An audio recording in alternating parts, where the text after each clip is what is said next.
మొదటి వాడు, కడపటి వాడు, జీవించేవాడు, మృతునైతేనే కానీ ఇదిగో యుగములు సజీవన సరిచిన మా తండ్రి ఈ స్తోత్రాలు చెల్లిస్తూ ఉన్నాం. ఈ వారం కూడా వారి కార్యక్రమంలో జరిగినటువంటి ఈ బైబిల్ స్టడీ సమయం స్తోత్రాలు చెల్లించుకుంటాం. ప్రత్యేక దినాల్లో ప్రభా మరి మా పితరులు తండ్రి ఇశ్రాయేలు యొక్క రాజుల యొక్క చరిత్రలు తండ్రి మేము ధ్యానం చేస్తూ ఉన్నాం.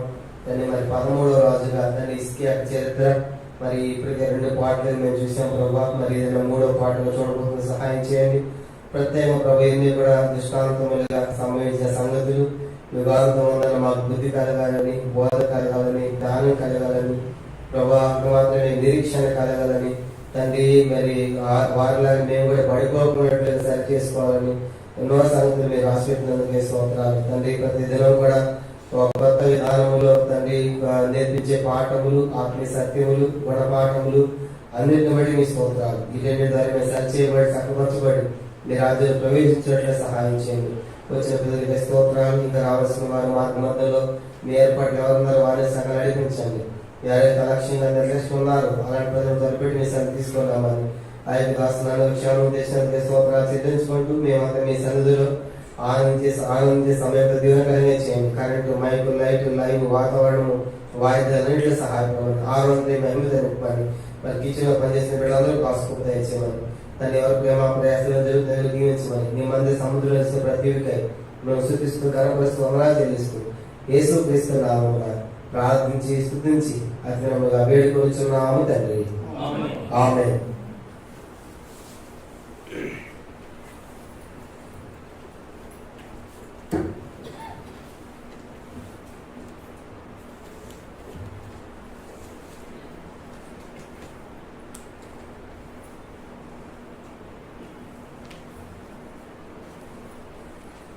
పాట సంఖ్య కొత్త వాటిలో 100వ పాట. యేసు మధుర నామము పాడుడి, ప్రభు యేసు మధుర నామము పాడు. 100వ పాట పాడుకుంటాం. పాట సంఖ్య 100.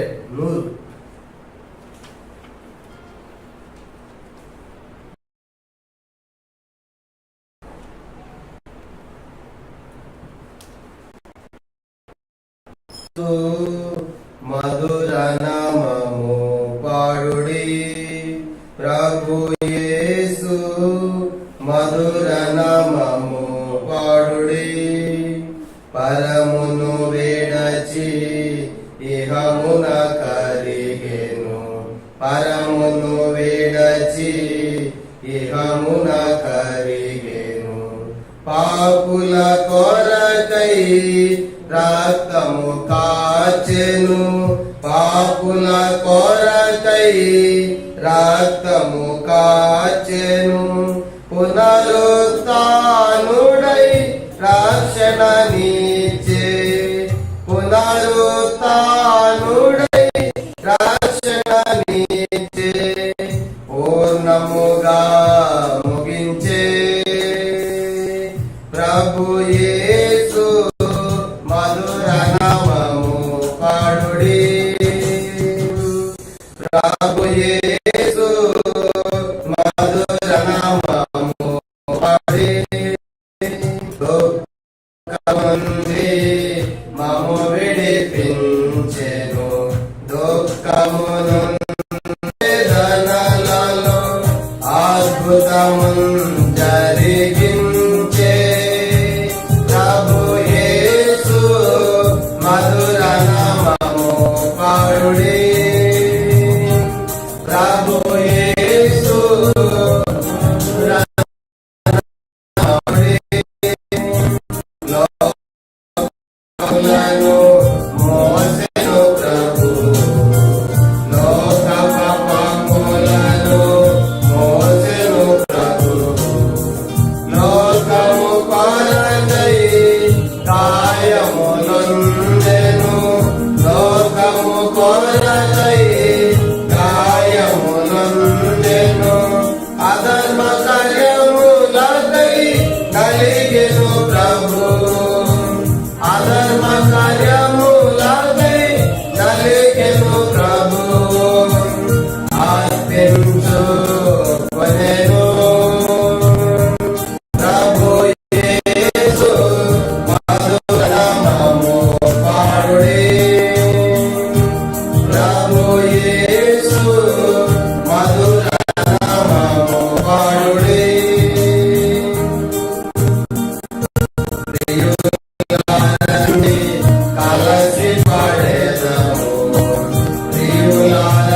సంఖ్య 512.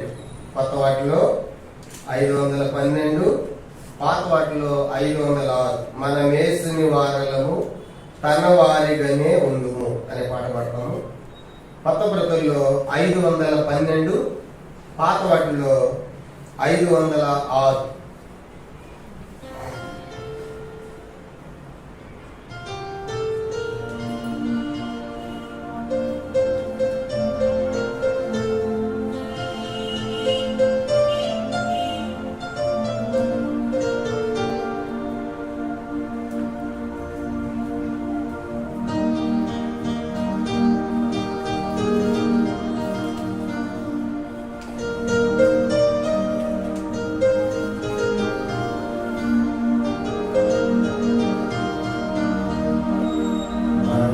యేసుని వారలము తన వారిగానే ఉండుము.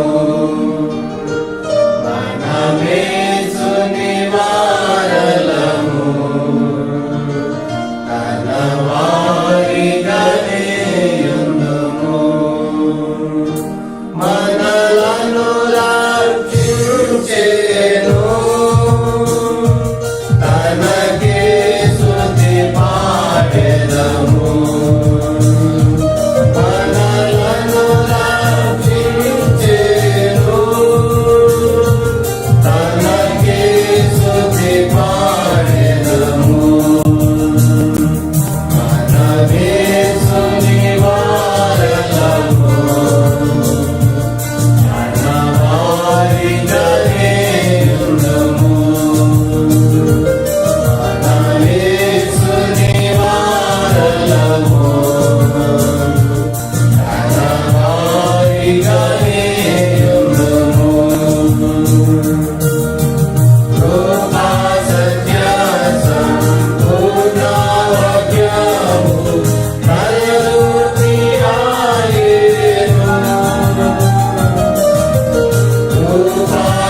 మహిమా నివాసించు మహిమా రాజ్యంలో మహిమాతో నిండియుండు మహిమా నివాసించు మహిమా రాజ్యంలో మహిమాతో నిండియుండు మన ప్రభువే దీపమయుండు తన వెలుగు ప్రచురమగును మన ప్రభువే దీపమయుండు తన వెలుగు ప్రచురమగును యుగయుగములు మనమంతా ప్రభు యేసుతో ఉండెదము యుగయుగములు మనమంతా ప్రభు యేసుతో ఉండెదము మన యేసుని వారలము తన వారిగానే యుండుము మన యేసుని వారలము తన వారిగానే యుండుము మనలను రక్షించెను తనకే స్తుతి పాడెదము మనలను రక్షించెను తనకే స్తుతి పాడెదము మన యేసుని వారలము తన వారిగానే యుండుము మన యేసుని వారలము తన వారిగానే యుండుము చివరిగా మరి ఒక పాట పాడతాం. ఇంకో పాట సరే బయట పల్లె పాడుకుంటాము బయట పట్టింప శ్రేష్ఠ గ్రంథము బైబిల్ 3 భాషల్లో పడుతున్నాం.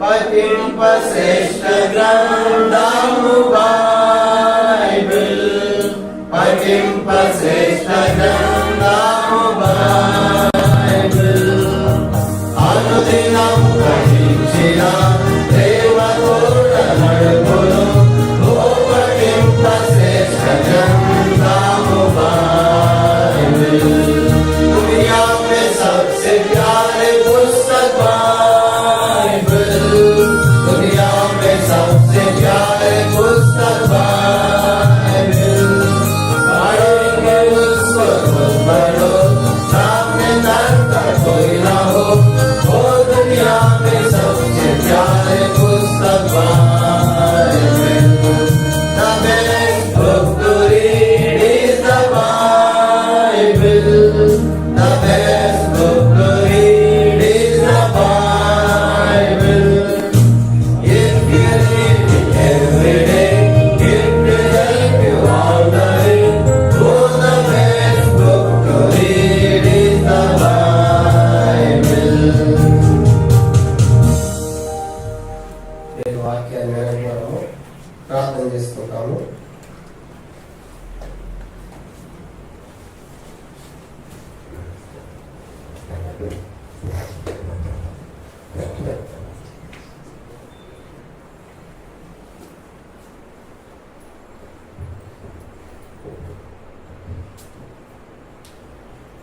ప్రార్థన చేసుకుంటాం.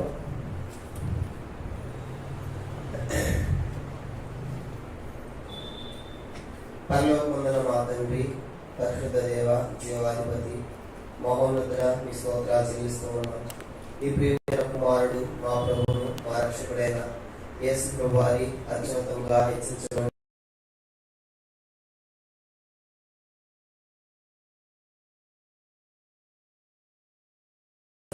పాట ద్వారా మీ నామాన్ని కనపరచుకున్నందుకే వందనాలు. తిరిగి ప్రభా ఈ సమయంలో మరి మా యొక్క వాక్య ధ్యానం కూడా దీవెనకరంగా చేయండి. వచ్చిన ప్రజలకి స్తోత్రాలు. ఎవరు ఏర్పాట్లో ఉన్నారు సకలం నడిపించండి. అయ్యకు కాసిన నన్ను కూడా మీ సిలువ చట్టం మరుగుపరిచి నాకును అందరికి కావలసిన వాకులు అనేది మహిమ పొందాలి. మీకు అప్పగించుకున్న వందనాలు తెలుసు. వాక్యం అనేది సరైనది, ప్రజలనేది నీ వారి సమస్తము నీవి. మేము మట్టివారము దీనిలో దరిద్రం అనుకుంటూ మహిమ యొక్క మీకు ఆరోపిస్తుంది. యేసుక్రీస్తు నామమున ప్రార్థించి వేడుకొనుచున్నాము తండ్రి, ఆమేన్. పిల్లరా, మనం ఈ దినాల్లో మరి రాజుల యొక్క చరిత్రలో మనం ధ్యానం చేసుకున్నాం. ఇప్పటికే దాదాపుగా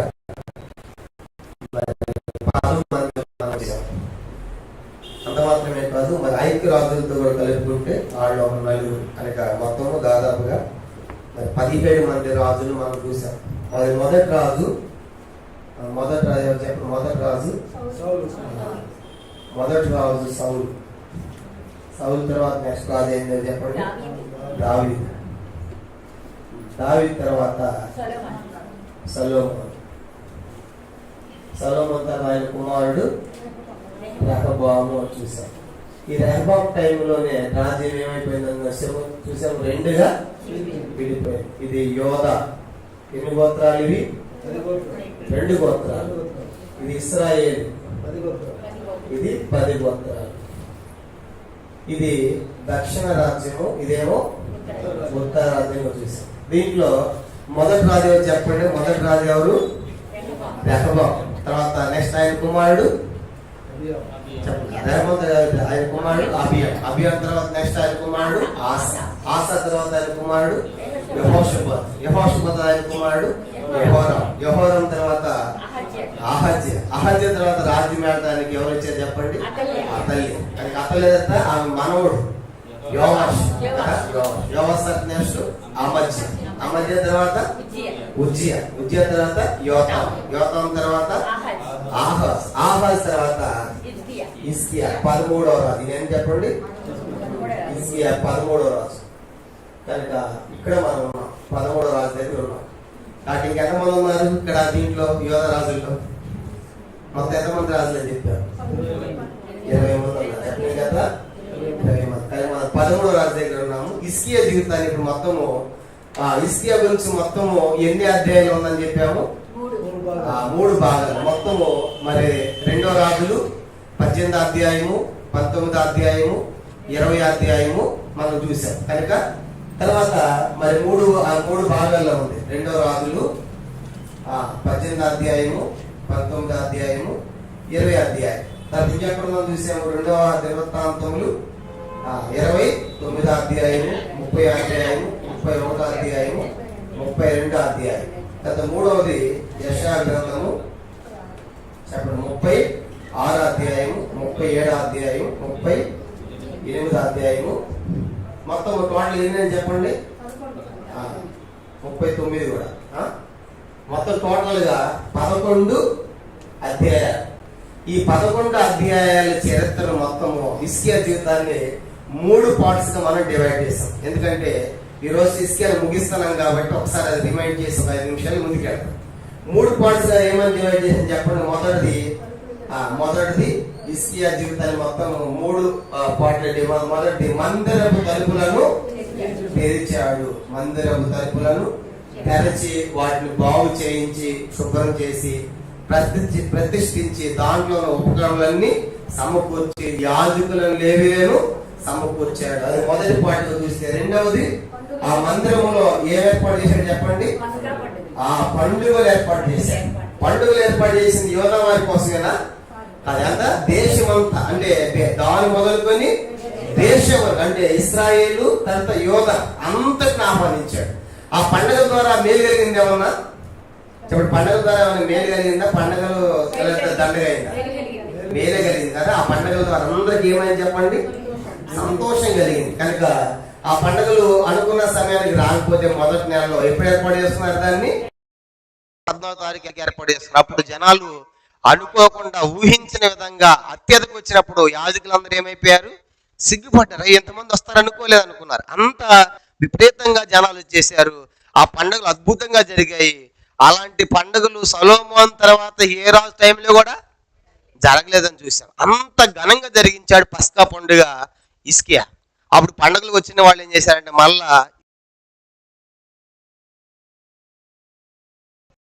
7 రోజులు కనుక 14 రోజులు పండుగ అద్భుతంగా జరిగాయి. ఈ పండుగ అనిపించిన తర్వాత ఎవరి ప్రాంతాలకు వాళ్ళు వెళ్ళిపోయారు. ఇశ్రాయేల్ కూడా వెళ్ళిపోయారు. ఇక్కడ ఇశ్రాయేల్ ఆల్రెడీ దేవతలు పెట్టాడుగా యెరొబాము అనేవాడు. కనుక ఈ పండుగలు రుచించిన తర్వాత ఈ పండుగలను యెహోవా దేవుడిని ఒప్పుకున్నారు. ఇక్కడ వచ్చిన వాళ్ళు కొంతమంది ప్రతిష్ఠించుకోకుండా ఆహారం ఆ యొక్క పస్కాను భుజిస్తే దేవుడు ఉగ్రత వస్తుందని హిజ్కియా ఏం చేశాడు? అందరి కోసము ప్రార్థన చేశాడు. హిజ్కియా ప్రార్థన దేవుడు విని వాళ్ళందరినీ స్వస్థపరిచాడు. అలా పండుగలు అద్భుతంగా జరిగాయి. తర్వాత పండుగల్లో అందరూ సమర్పించుకోమని చెప్పాడు. మందిరంలో కూడా విస్తారమైనటువంటి కానుకలు అర్పణలు తెచ్చారు.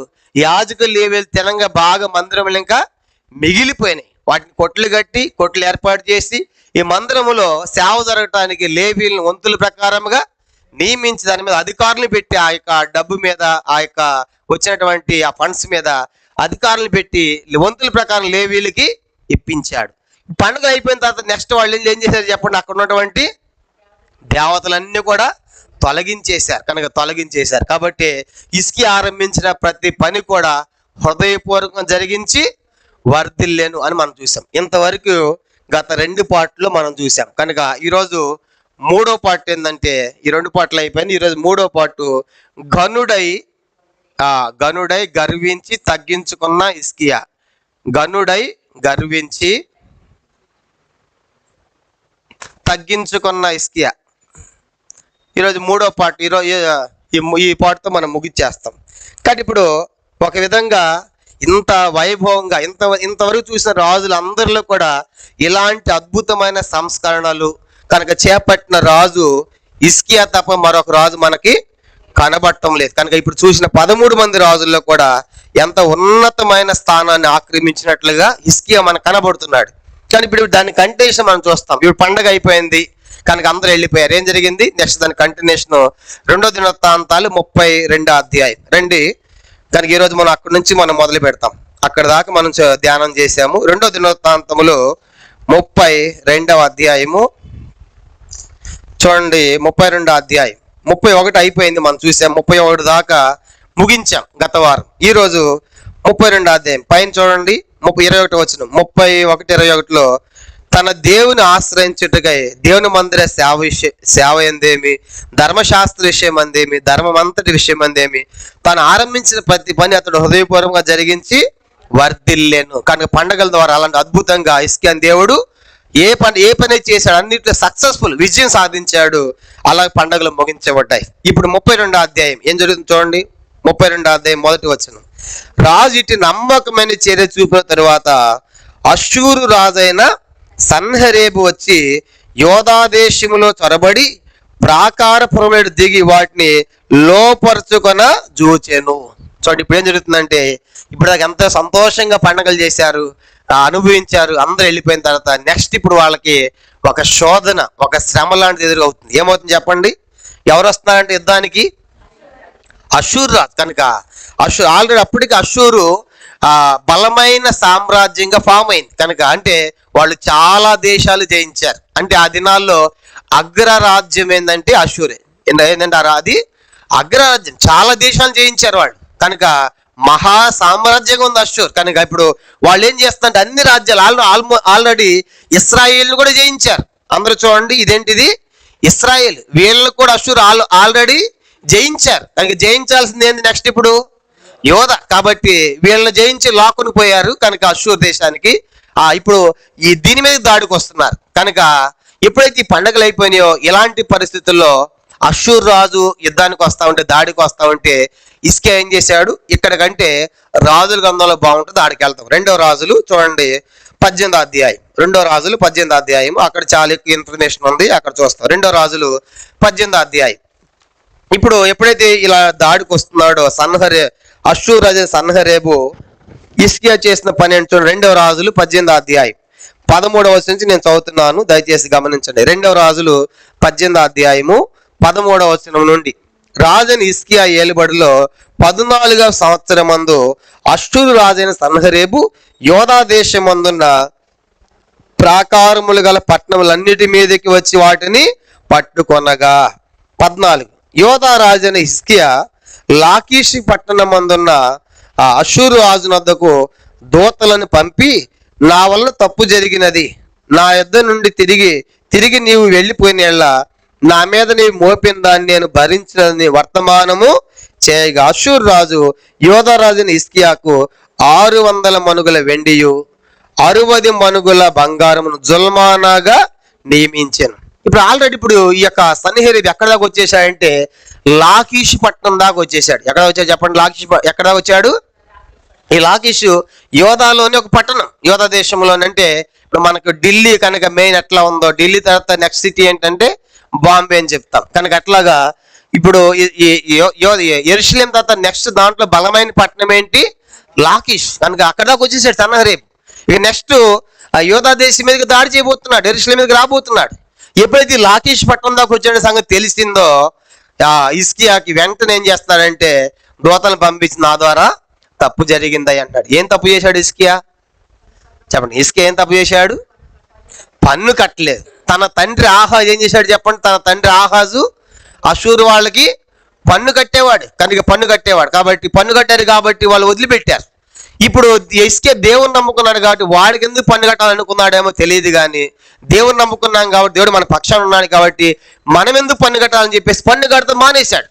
కాబట్టి ఇదే సందు కాబట్టి మీరు మా కింద పన్ను కట్టుకొని ఉంటారా, ఇన్ని దేశాలు మేము జయిస్తా అని చెప్పేసి ఇప్పుడు పన్ను కట్టినందుకు కాను ఈ యొక్క దేశాన్ని కూడా మేము జయించాలనేటువంటి ఉద్దేశంతో సన్హెరీబు వచ్చినప్పుడు పంపించాడు దూతలు. అయ్యా, మా దాని తప్పు జరిగింది కాబట్టి మీరు ఏం విధిస్తారు విధించండి, మేము మీకు ఏం చేస్తాము అవన్నీ కూడా కడతామంటే పన్ను విధించాడు. ఏం విధించాడంటే అతడు 600 మణుగుల వెండి 60 మణుగుల బంగారం జుల్మానాగా కాబట్టి విధించాడు. కాబట్టి ఆ జుల్మానాగా విధిస్తే అవన్నీ ఏం చేశాడంటే హిజ్కియా కట్టాడు. అవన్నీ ఎక్కడి నుంచి తెచ్చాడు? కట్టాడు హిజ్కియా. చూడండి ఎక్కడి నుంచి తీసుకొచ్చాడంట. 15వ వచనం చూడండి. కావున హిజ్కియా యెహోవా మందిరము రాజనగర్ ఉన్న పదార్థములో కనబడిన వెండి అంతయు అతనికి ఇచ్చాను. 16 మరియు ఆ కాలమందు హిజ్కియా దేవాలయపు తలుపులకున్న బంగారమును తాను కట్టించిన స్తంభములకున్న బంగారమును తీయించి అష్షూరు రాజునికి ఇచ్చాను. మొట్టమొదట తన రాజనగర్లో ఉన్నదంటే వెండి బంగారం తీసుకొచ్చాడు. తీసుకొస్తే ఆయన విధించిన జుల్మానాకి ఈ డబ్బు ఈ యొక్క వెండి బంగారము సరిపోలా. కానీ ఇప్పుడు ఏం చేశాడంట? మందిరానికి ఉన్న తలుపుకున్న బంగారాన్ని కూడా ఒలిచాడు, స్తంభాలకున్నది కూడా ఒలిచాడు. అంటే తన రాజనగర్లోనిది ప్లస్ మందిరంలో అంతా కలిపి ఇప్పుడు ఎవరికి ఇచ్చారు చెప్పండి? అష్షూరుకి ఇచ్చారు. కనుక మందిరంలో అది ఇచ్చింది ఈయన ఒక్కడే కాదు, ఆసరాజు మొదలుకొంటే ప్రతి రాజు కూడా పన్ను కట్టినప్పుడు మందిరంలో ఇచ్చారు. కనుక మనం చూస్తూ వచ్చాం. కాబట్టి అత శత్రులు వచ్చినప్పుడు పన్నంతా మందిరంలోది కట్టారు, మందిరంలో బంగారం ఇచ్చారు. కాబట్టి ఇప్పుడు ఇక్కడ హిజ్కియా చేస్తున్న ఒక తప్పు ఏంటంటే, ఇప్పుడు హిజ్కియా టైంలో ప్రవక్త ఎవరని చెప్పండి? హిజ్కియా టైంలో ప్రవక్త ఎవరున్నారు? యెషయా ఉన్నాడు. కాబట్టి ఇప్పుడు ఒక మాట దేవుని చిత్తాన్ని కనుక్కొని అడగాల్సిన పని హిజ్కియా చేసి ఉండాల్సింది. కనుక చేయకుండానే భయపడిపోయి, ఎందుకంటే లాకీషు దాకా వచ్చాడు, ఆల్రెడీ ఎన్నో దేశాలు జయించారు కాబట్టి భయపడిపోయి దగ్గరతోకి వచ్చేసాడు. కాబట్టి ముందే వెళ్ళిపోయి రాయబారం పంపి సంధి చేసుకొని సమాధాన పడదామని చెప్పేసి ఆ లొంగిపోవటానికి ఆ పన్ను కట్టడానికి ఒప్పుకొని ఇప్పుడు తన రాజనగర్లోనిది ప్లస్ మంత్రం తీసి ఇచ్చేశాడు. ఎవరికి? అష్షూరు రాజు. ఇప్పుడు అష్షూరు రాజు ఏం చేయాలి? తీసుకుని వెనక్కి వెళ్ళిపోవాలి. కానీ వాడు మోసం చేశాడు కనుక వెనక్కి వెళ్ళిపోవట్లా. అదంతా తీసుకున్న తర్వాత నువ్వు చెప్పావు, ఎంత విధించాం కదా, అది తీసుకుని వెనక్కి వెళ్ళిపోవట్లే. ఏం చేస్తున్నాడంటే మళ్ళీ యుద్ధానికే వస్తున్నాడు. అంటే హిజ్కియాని ఏం చేసాడు చెప్పండి? హిజ్కియాని మోసం చేశాడు. కాబట్టి నువ్వు అడిగింది ఇచ్చిన తర్వాత వెళ్ళిపోవాలి కదా, లోబడాలి కదా, కానీ దానికి కట్టుబడి ఉండాలి కదా. కానీ ఇతను ఏం చేశాడంటే సన్హెరీబు ఆ వెండి అంతా కూడా సమకూర్చుకుని మళ్ళా సైనికుల్ని పంపించి మేము యుద్ధానికి వస్తా ఉంటున్నాడు. చూడండి 17వ వచనం. అంతటా అష్షూరు రాజు తర్తానును రబ్సారీసును రబ్షాకేను లాకీష్ పట్టణం నుండి యెరూషలేము ఉన్న రాజుని హిజ్కియా మీదకి బహు గొప్ప సమూహముతో పంపెను. వారు యెరూషలేము మీదకి వచ్చి చాకిరేవు మార్గమందున్న మెరక కొలను కాలువల వద్ద ప్రవేశించి నిలిచి రాజుని పిలువుగా. కానీ ఇప్పుడు వాడు పంపిస్తున్నాడు కనుక తన పక్షం ఉన్నటువంటి వాళ్ళు పంపిస్తున్నాడు. ఎవరిని చూడండి, 18వ వచనం. హిల్కియా కుమారుడును గృహ నిర్వాహకుడైన ఎల్యాకీము, శాస్త్రగి షబ్నాయు, రాజ్యపు దస్తావేదుల మీద ఉన్న ఆసాబు కుమారుడు యెహూను వారి యొద్దకు పోయిరి. కానీ ఇప్పుడు 17వ వచనంలోనేమో వాళ్ళ తరపున కొంతమంది వచ్చారు కనుక కొంతమంది వచ్చారు. తర్వాత 18వ వచనంలో హిజ్కియా తరపున కొంతమంది వెళ్ళారు. మన భాష చెప్పాలంటే, అర్థమయ్యే భాష చెప్పుకోవాలంటే విదేశాంగ మంత్రులు అనుకున్నాం. కనుక ఎవరంట వీళ్ళు? వాళ్ళ విదేశాంగ మంత్రులు వచ్చారు కానీ చెప్తున్నారు మేము దాడికి వస్తాం, మాకు లొంగిపోవాల్సింది అంటున్నారు. హిజ్కియా కూడా వీళ్ళ తరపు నుంచి పంపించారు కనుక ఎల్యాకీము, షబ్నాయు, తర్వాత ఆసాబు కానీ యెహూను వీళ్ళు కూడా పంపించారు. ఇప్పుడు వీళ్ళిద్దరు వీళ్ళు మాట్లాడుకుంటూ ఏం జరుగుతుంది? 19వ వచనం. 19 అప్పుడు రబ్షాకే వారితో ఇట్లా ఈ మాట హిజ్కియాతో తెలియజెప్పుడి, మహారాజైన అష్షూరు రాజు సెలవిచ్చిన దేవనగా నీవు ఎలాగుని చెప్పవలెను, నీవు నమ్ముకొను ఈ ఆశ్రయాస్పదము ఏ పాటి ప్రయోజనకారి. కనుక ఇప్పుడు వాళ్ళ పక్షాలు వచ్చేటువంటి ఆ రబ్షాక్ అనేటువంటి వాడు అంటాడు కనుక ఈ మాట హిజ్కియాతో చెప్పండి. ఈయన మా రాజు ఎవరంటే సన్హెరీబు, మహారాజైన అష్షూరు. ఇంత చెప్పే కదా ఎందుకు మహారాజు అని చెప్పాము, ఆల్రెడీ ఎన్నో రాజ్యాలు జయించారు కాబట్టి పెద్ద సామ్రాజ్యం అష్షూర్, కాబట్టి బలమైపోయింది. మన భాష చెప్పాలంటే ఈ దినాల్లో అగ్రరాజ్యం అమెరికా అంటున్నాం కదా, దాంతో చైనా పోటీ పడుతుంది కదా. కనుక అట్లాగా ఆ దినాల్లో అగ్రరాజ్యం ఏం చెప్పండి, సామ్రాజ్యము అష్షూర్. కాబట్టి ఎన్నో జయించారు. కాబట్టి మా మహారాజు చెప్తున్నాడు కనుక ఏమనుకుంటున్నావు, నువ్వు నమ్ముకున్నావే నీ దేవుడు ఆయన ఏ పాటి వాడు. చూడండి కింద ఏమంటాడు, 20వ వచనం. నీవు నమ్ముకొని ఈ ఆశ్రయాస్పదము ఏ పాటి ప్రయోజనకారి, యుద్ధ విషయములో నీ యోచనయు నీ బలమును వట్టి మాటలే. ఎవరిని నమ్ముకున్నామే తిరుగుబాటు చేస్తున్నావు, నలిగిన రెల్లు వంటి ఐగుప్తుని నీవు నమ్ముకొనిచున్నావు కదూ. ఒక దాని మీద ఆనుకొనేళ్ళ అది వాని చేతికి గుచ్చుకొని దూసుకొని పోవును. ఐగుప్తు రాజు ఫరో అతను నమ్ముకుని వాడు అందరికీ అట్టివాడే. కాబట్టి ఎవరు నమ్ముకున్నావు నువ్వు, అట్లా నువ్వు నమ్మి తిరుగుబాటు చేస్తున్నావు. కాబట్టి ఐగుప్తు నమ్ముకున్నావా, వాడు రెల్లు వంటి వాడు ఐగుప్తు రాజు. కాబట్టి ఆల్రెడీ ఐగుప్తు వాళ్ళు జయించారు. కాబట్టి అంటాడు ఇంకేమంటారు చూడండి 22వ వచనం. మా దేవుడిని యెహోవాని మేము నమ్ముకొనుచున్నామని మీరు నాతో చెప్పెదరేమో సరే, యెరూషలేమునందున్న ఈ బలిపీఠం వద్ద మాత్రమే మీరు నమస్కారం చేయవలనని యోధా వారికి యెరూషలేము వరకు ఆజ్ఞ ఇచ్చి, హిజ్కియా ఎవరిని ఉన్నత స్థలంలో బలిపీఠం పడగొట్టినో ఆయనే కదా యెహోవా. కాబట్టి యెహోవాని నమ్ముకున్నారా కనుక యెహోవాకి ఏం చేశాడు హిజ్కియా రాజైన తర్వాత చేసిన పని అని చెప్పండి. దేశంలో ఉన్నటువంటి ఏ బలిపీఠాలు అయ్యి అన్య దేవతల అయి పడగొట్టాడు. అన్ని దేవతలు పడగొట్టి దేవుని బలిపీఠాలను ప్రతిష్ఠించాడు. వీడు ఎట్లా అర్థం చేసుకుంటే అష్షూరు ఆ హిజ్కియా రాజు అయ్యాడంట, బలిపీఠాలు పడగొట్టాడంటే ఎవరు బలిపీఠాలు పడగొట్టాడు అనుకుంటున్నాడు, యెహోవా బలిపీఠాలు పడగొట్టాడు అనుకుంటున్నాడు. ఎవరు?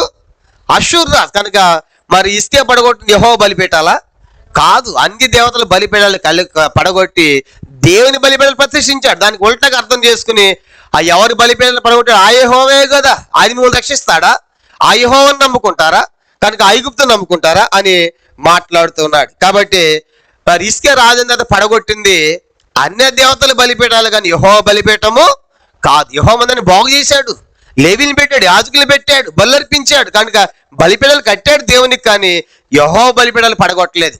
కానీ ఇప్పుడు అష్షూర్కి ఏమర్థమైందండి, అష్షూరు రాజుకి ఈయన పడగొట్టింది ఆ యెహోవా బలిపీఠాలు అనుకుంటున్నాడు కనుక ఆ యెహోవాను నమ్ముకుంటున్నారా.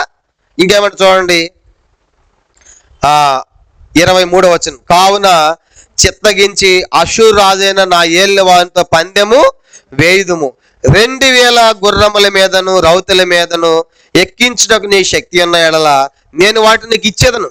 అట్లయితే నా యజమాని సేవకుల్లో అత్యల్పుడైన అధిపతి ఒకని నీవెలాగూ ఎదిరింతు, రథములను రౌతులను పంపునని ఐగుప్తు రాజుని నీవు ఆశ్రయించుకుంటివే.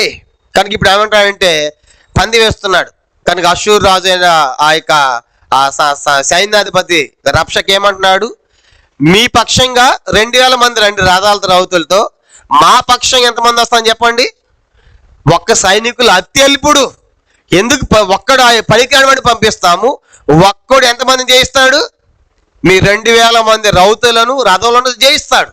అంటే ఎంత గర్వంగా మాట్లాడుతున్నాడు చూడండి. కనుక ఎంత గర్వంగా పలుకుతున్నాడు కనుక ఈ యొక్క అశ్షూరు రాజు మాటలు చెప్తా ఉంటే. కాబట్టి మీరు 2000 మంది రండి, రథాలతో రండి, ఆ గుర్రాలతో రండి, రౌతులతో రండి, కనుక మా సైనికుల్లో ఒక్కడే వస్తాం. అట్లా సవాల్ చేశాడు బైబిల్. ఇంకా ఆయన ఎవరు చెప్పండి? గొల్యాతు కూడా ఏమన్నాడు చెప్పండి? ప్రతి దినము తాను కనపరుచుకుంటూ సవాల్ చేస్తా ఉంటే ఇశ్రాయేలు భయపడ్డారంట. ఎవరు ముందుకు రావట్లేదు. ఇప్పుడు ఇతను కూడా సవాల్ చేస్తున్నాడు కదా, మీరు 2000 మంది రండి, మా సైనికుల్లో అత్యల్పిన ఒకటి మేము పంపిస్తాం, కనుక కనుక యుద్ధ పందెం పెడతామని చెప్పేసి మాట్లాడుతున్నాడు. తర్వాత ఇంకేమంటాడు చూడండి, 25 యెహోవా సెలవు నొందకి ఈ దేశం పాడు చేయడానికి నేను వచ్చి తినా లేదు, ఆ దేశం మీదకి పోయి దాన్ని పాడు చేయమని యెహోవా నాకు ఆజ్ఞ ఇచ్చాను నేను. కాబట్టి నేను ఒట్టొట్టిగా నేను వచ్చి అనుకుంటున్నావు, ఈ దేశం మీదకి యెహోవాయే పంపించాడు, యెహోవా దేవుడు నాకు ఆజ్ఞాపించాడు దాన్ని పాడు చేయమని, అని నేను దేవుని ఆజ్ఞతో వచ్చాను అని చెప్పేసి ఈ హిజ్కియా పలికే మాటలన్నీ, క్షమించండి, ఈ యొక్క అశ్షూరు రాజు అనేటువంటి సన్హెరీబు పక్షంగా వచ్చేటువంటి రబ్షాకే సైన్యాధిపతి పలికే మాటలు ఎంత గర్వంతో ఉన్నాయి కదా. కాబట్టి ఆ యెహోవా ఎంతటి వాడు, యెహోవా నమ్ముకునేటువంటి మీరు ఆయన ఏ పాటి ప్రయోజనకారి, ఆయన ద్వారా మీకు ఏం కలుగుతుంది, ఆయన బలిబిడ్డలు పడగొట్టబడి కదా. కాబట్టి ఆయన మీరు నమ్ముకున్నారు, ఆయన నమ్ముకుని హిజ్కియా చేత మీరు మోసపోతున్నారు. కాబట్టి మీరు సరెండర్ అయితే మంచిది, లొంగిపోతే మంచిది కనుక అని చెప్పేసి. కాబట్టి ఎందుకంటే మీరు 2000 మంది వచ్చిన మాలో ఉన్న ఒక్క సైనికుడు అత్యల్పైన వాడు మీరు 2000 మంది ఏం చేస్తాడు?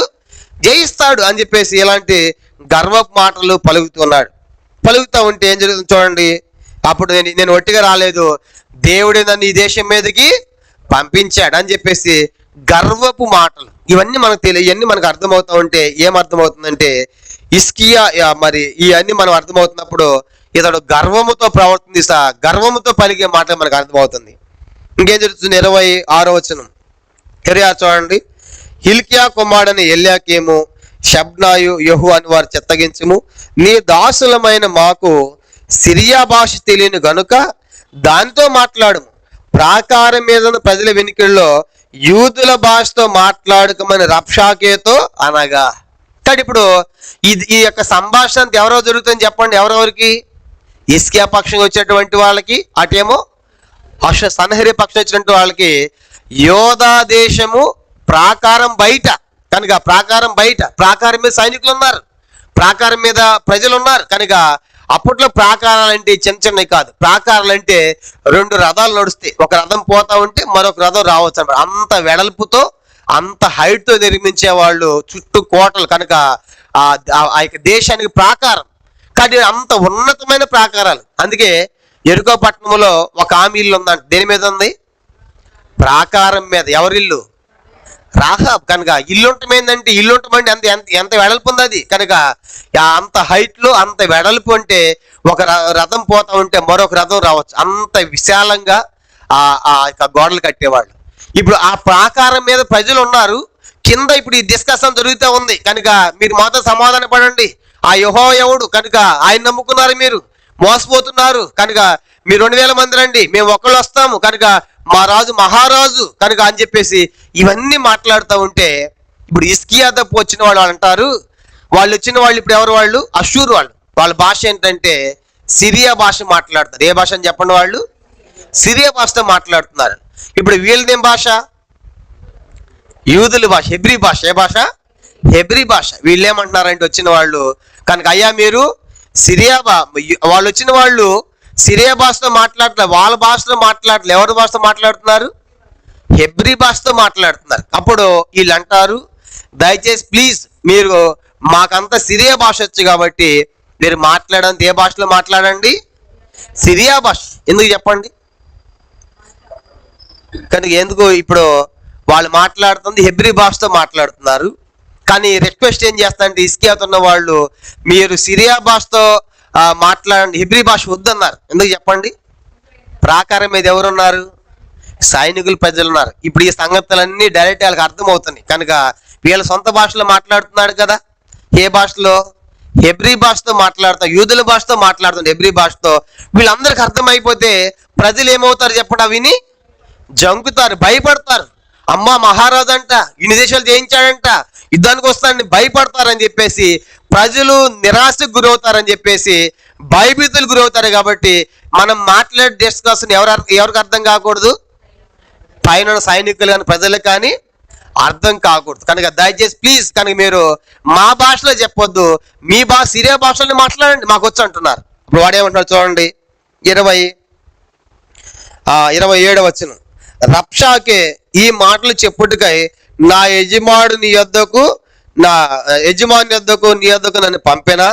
కనుక తమ మలమును తిన్నట్లును తమ మూత్రమును తాగునట్లును మీతో కూడా ప్రాకారం మీద కూర్చున్న వారి యొద్దకు నన్ను పంపాను కదా అని చెప్పి. కానీ అంటాడు ఆ రబ్షక్ అనేవాడు, నీ మాటలింటకు వచ్చాను నేను, ఎక్కడికి ఏమన్నా. కనుక ఓ ఇస్కే పక్షం వచ్చిన వారులారా, మీ మాట వింటాను నేను రాలేదు, మా రాజే చెప్పడానికి వచ్చాం. కానీ ఇప్పుడు మేము ఈ భాషలోనే మాట్లాడతాం. కనుక ఇప్పుడు ఏం చేయాలంటే ఆ ప్రాకారం మీద ఉన్న ప్రజలు కూడా అందరూ కూడా వినాలి. కనుక ఏం జరుగుతుందంటే మీ మూత్రాన్ని మీరు తాగుతారు, మీ మలాన్ని మీరు తింటారు. కనుక అంటే అర్థం ఏంటి? మేము చుట్టూ ముట్టడి దెబ్బ కడతాం, పట్టణం అంతా ఏం చేస్తాం, మేము ముట్టడిస్తాం. ముట్టడిస్తే ఇప్పుడు బయటికి లోపలికి వస్తానికి రాకపోకలన్నీ కూడా ఏమైపోతాయి, ఆగిపోతాయి, బంద్. కనుక ఇక పాలు రావు, కనుక పండ్లు రావు, కూరగాయలు రావు. ఎట్లా ఉంటుంది చూడండి. కనుక ఇప్పుడు హైదరాబాద్లో మొత్తము అంతా ఆఫ్ చేసి అనుకో, 4 మూలలో వచ్చేటువంటి వెహికల్స్ అన్ని కూడా మనకు వచ్చేటువంటి తెల్లవారు లేస్తే ఎన్ని పండ్లు ఎన్ని కూరగాయలు, కనుక ఎన్ని ఆయా ప్రాంతాల నుంచి అన్ని కూడా వస్తాయి కదా సిటీకి. ఆ వచ్చేన్ని ఒక్క సంవత్సరం పాటు రాకుండా ఉంటే ఈ లోపల సంగతి ఎలా ఉంటుంది పట్టణంలో? ఇప్పుడు వాడు అంటాడు కదా, మేము మొత్తము చుట్టుముట్టుతాం పట్టణం అంతా, కానీ ఇప్పుడు లోపల మీ మూత్రాన్ని మీరు తాగాలి, మీ వల్లనే మీరు తినాలి కాబట్టి అని వాడు భయపిస్తున్నాడు. ఇవన్నీ ప్రజలు వింటూ ఉన్నారు పైన ప్రాకారం మీద.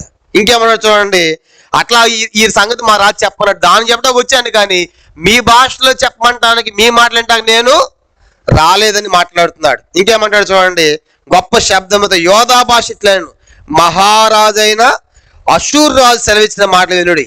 రాజు సెలవిచ్చినది ఏమనగా, హిజ్కియా చేత మోసపోకుడి, నా చేతిలో నుండి మిమ్మల్ని విడిపింప శక్తి వానికి చాలదు. యెహోవాను బట్టి మిమ్మల్ని నమ్మించి యెహోవా మనలను విడిపించును. ఈ పట్టణం అషూర్ రాజు చేతిలో చెక్కకపోవునని హిజ్కియా చెప్పుచున్నాడే. హిజ్కియా చెప్పిన మాట మీరు అంగీకరింపవద్దు. అషూర్ రాజు సెలవిచ్చినది ఏమనగా, నాతో సంధి చేసుకొని నా యొద్దకు మీరు బయటికి వచ్చినట్లా మీలో ప్రతి మనిషి తన ద్రాక్ష చెట్టు ఫలమును తన అంజూరపు చెట్టు ఫలమును తినుచు తన బావి నీళ్లు త్రాగుచుండును. కాబట్టి ఇదండి మీరేం చెప్తున్నారంటే, ఓ ప్రజలారా, ప్రాకారం మీద ఉన్న వాళ్ళు వచ్చిన వాళ్ళు చెప్తున్నారు, మీరందరూ కనుక ఇస్కే మాట విని మోసపోతున్నారు, ఇస్కే మిమ్మల్ని మోసం చేస్తున్నాడు, యెహోవా దేవుడు ఉన్నాడని, దేవుడు మన పక్షం యుద్ధం చేస్తాడని, యెహోవా దేవుడు మనకు సహాయం చేస్తాడని మీరు హిజ్కియా ఆ దేవుని నమ్మి మిమ్మల్ని నమ్మించి మిమ్మల్ని ఏం చేస్తాడు చెప్పండి,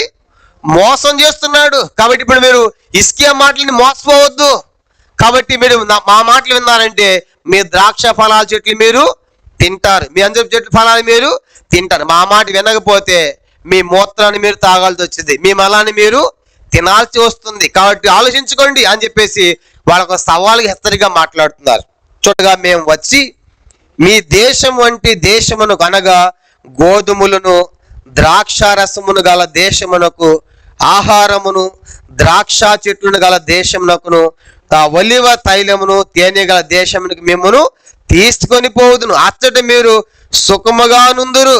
కావున యెహోవా మిమ్మల్ని విడిపించునని చెప్పి హిజ్కియా మీకు బోధించు మాటలను వినవద్దు. చూసారా, మీరు కనుక నా మాట వింటే మీకు మంచి దేశాన్ని తీసుకెళ్తా.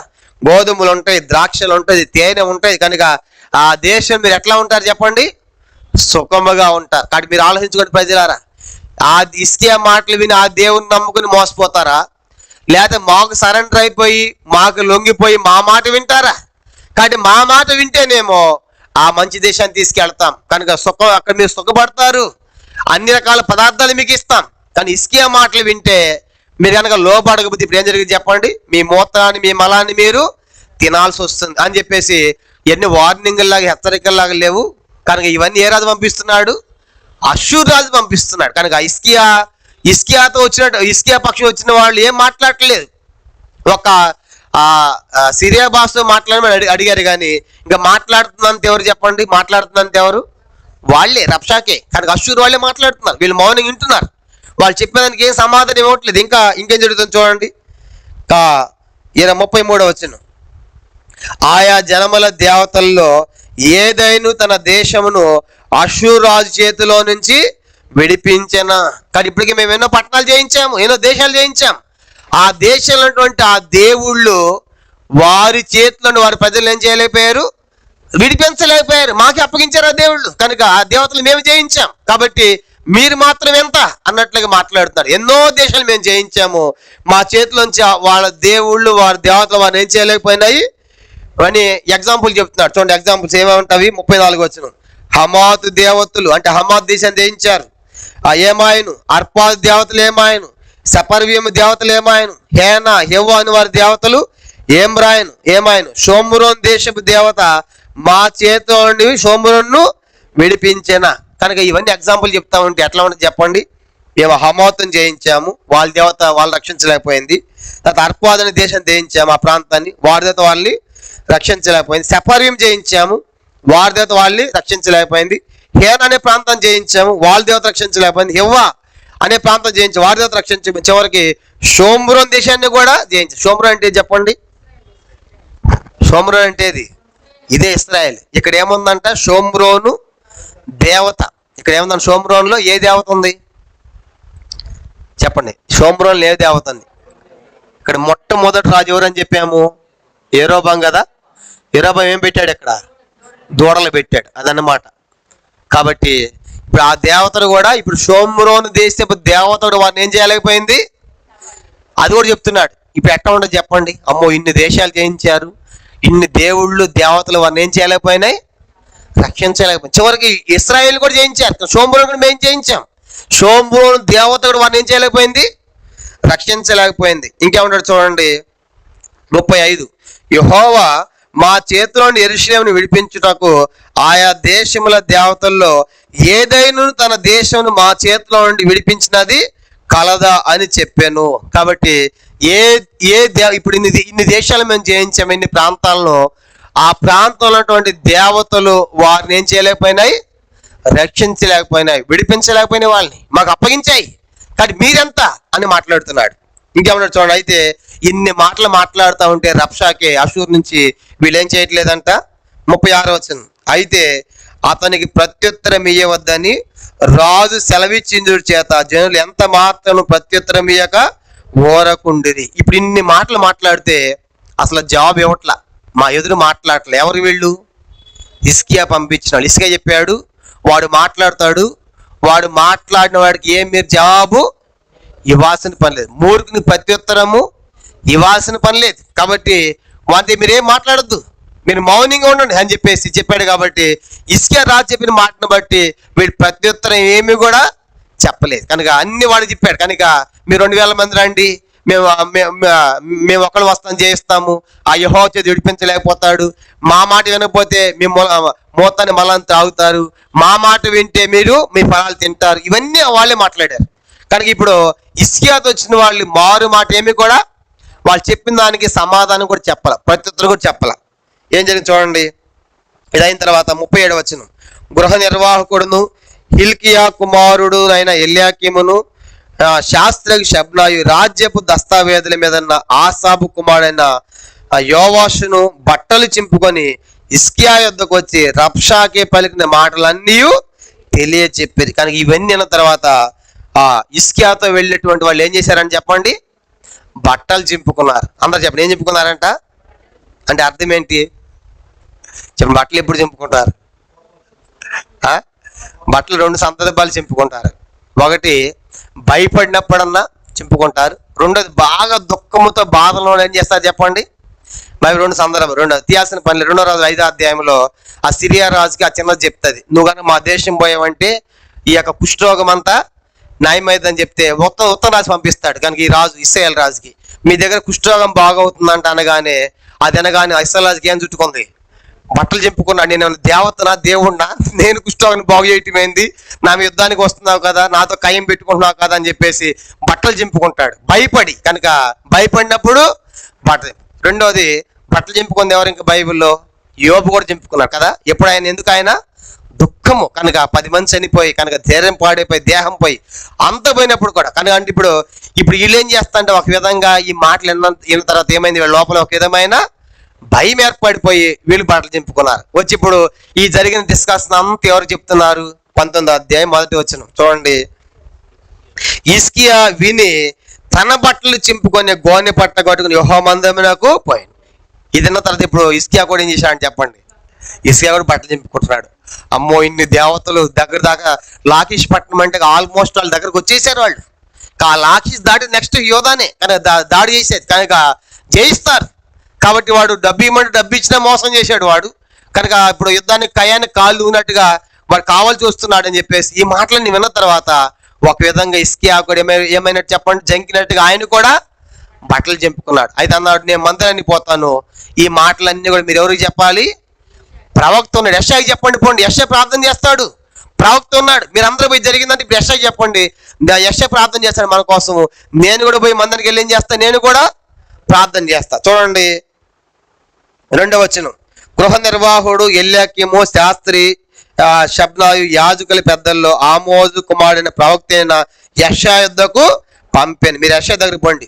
మీరు గోనె పట్ట కట్టుకొని ఆయన యొద్దకు వచ్చి అతనితో ఇట్లని హిజ్కియా సెలవిచ్చినది ఏమనగా, ఈ దినము శ్రమయు శిక్షయు దోషణ గల దినము, పిల్లలు పుట్టవచ్చిన కనుటకు శక్తి చాలదు. తర్వాత 4వ వచనం. జీవము గల దేవుని దూషించి అశ్షూరు రాజైన తన యజమాని చేత పంపని రబ్షాకే పలికిన మాటలన్నీ నీ దేవుడిని యెహోవా ఒకవేళ ఆలకించి నీ దేవుని యెహోవాకు వినబడి ఉన్న మాటలను బట్టి ఆయన అశ్షూరు రాజును గద్దించునేమో. కాబట్టి నిలిచిన శేషము కొరకు నీవు హెచ్చుగా ప్రార్థన చేయము. కాబట్టి ఇప్పుడు ఈ జరిగిన తర్వాత ఇప్పుడు వాళ్ళు ఏం చేస్తారంటే గోని పట్ట కట్టుకుంటున్నారు. చెప్పండి, ఏం పట్టుకున్నారంట?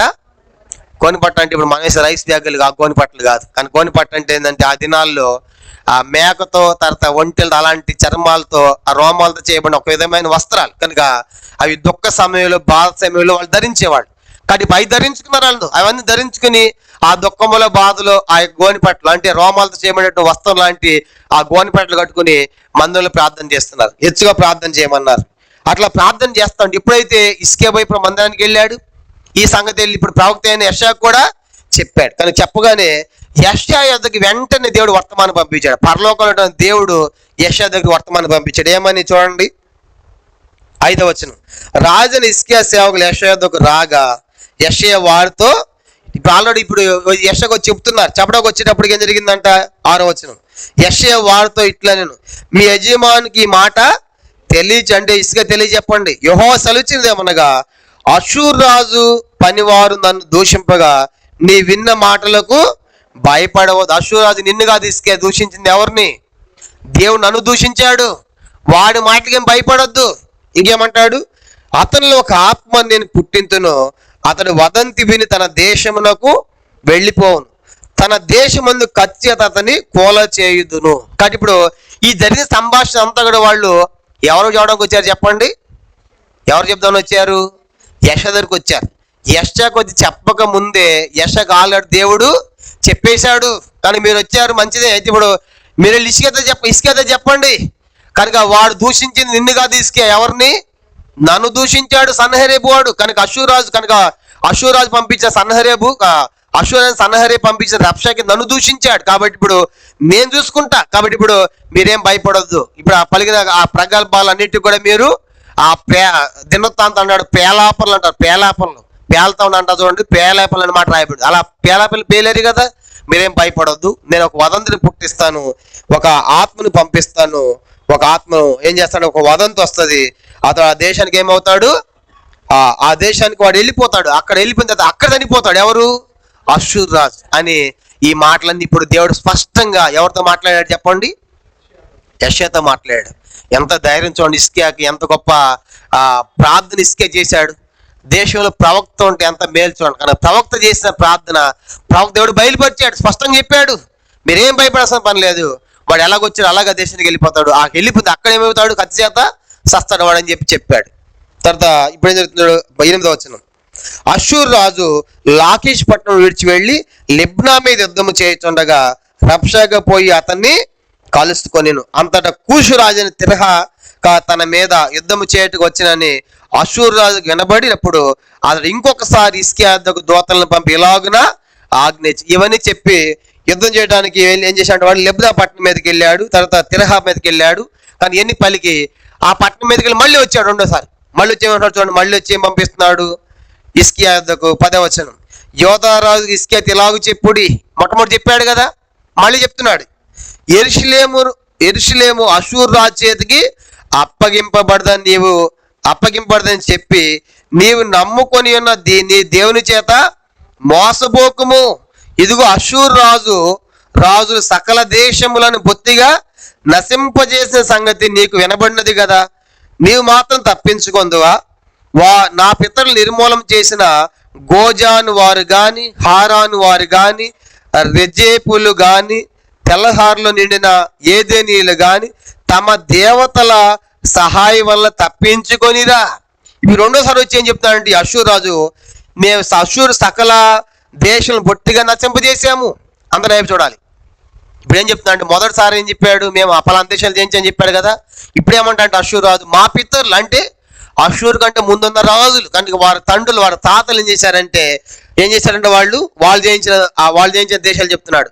గోదాన్ని జయించాము, హారాన్ని జయించాము, రెజేపులు జయించాము, తెల్లహారులో కనుక ఇవన్నీ కూడా మా పితరులు జయించారు అని అషూరు రాజు అంటాడు. వాళ్ళు జయించారు కానీ వారి దేవతలు వారిని ఏం చేయలేకపోయినవి తప్ప. అంటే మా పితరులు జయించారు, ఇప్పుడు నేను కూడా జయించాను, ఇప్పుడు మిమ్మల్ని కూడా జయిస్తాను. పాత సంగతి చెప్తున్నాడు, పితరుల సంగతి తన సంగతి చెప్తాడు. మళ్ళీ ఏమన్నాడు చూడండి, మళ్ళీ ఇప్పుడు తన తండ్రుల తాతల సంగతి చెప్పి 13 హమాతు రాజు ఏమాయను, అర్పాద్ రాజు, సెపర్వీము, హేనా, ఇవ్వని పట్టణముల రాజులు ఏమైరి అని చెప్పేసి ఇవన్నీ కూడా మళ్ళా రిపీట్ చేస్తున్నాడు.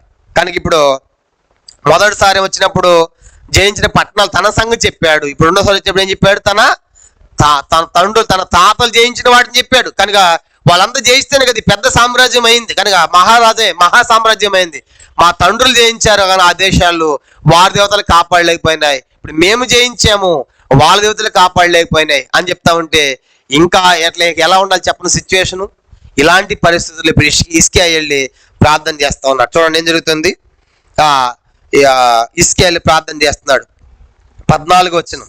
హిజ్కియా ఆ దూతల చేతిలో నా ఉత్తరం తీసుకొని చదివి యెహోవా మందిరానికి పోయి యెహోవా సన్నిధాన్ని విప్పి పరిచి యెహోవా సన్నిధిని ప్రార్థన చేశాను. యెహోవా, కెరూబుల మధ్య నివసించే ఇశ్రాయేలు దేవా, భూమి ఆకాశం కలిగి అద్వితీయ దేవా, నీవు లోకమందున సకల రాజ్యములకు దేవుడవై ఉన్నావు. యెహోవా చెవి ఆలకించుము, యెహోవా కన్నులు తెరచి దృష్టించుము. జీవముగల దేవుడు నిన్ను దూషించుటకై సన్హెరీబు పంపిన వాని మాటలు చెవినిబెట్టు. యెహోవా, అషూరు రాజులు ఆ జనములను వారి దేశాలను పాడు చేసి వారి దేవతలు అగ్నిలో వేసినది నిజమే.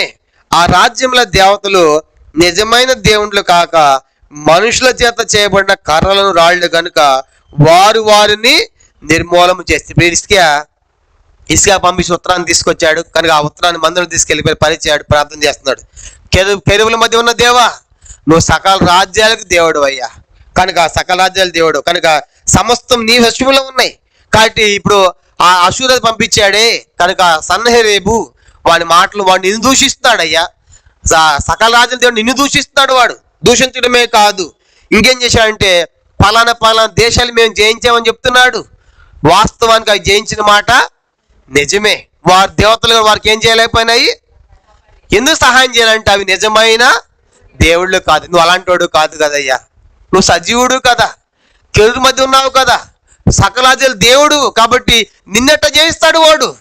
ఆ దేశాన్ని హమాతం జయించా అంటే అవి నిజమైన దేవుడు కాదు, అర్పాద్ జయించిన అది నిజమైన దేవుళ్ళు కాదు కాబట్టి అవి వాళ్ళని రక్షించలేకపోయినాయి. కానీ నువ్వు సకల రాజ్యాలకు దేవుడు అయ్యా, కానీ కన్నులు తెరిచి చూడు దుష్టుని అని చెప్పేసి హిజ్కియా ప్రార్థన చేస్తాను. ఇంకేమంటాడు 19వ వచనం.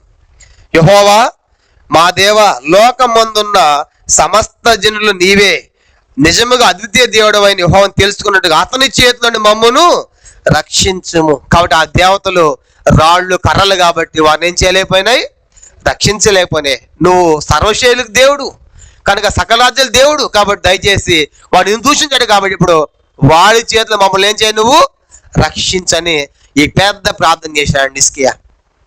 ఎప్పుడైతే ఈ ప్రార్థన చేశాడో వెంటనే జవాబు ఏమొచ్చింది చూడండి 20వ వచనం.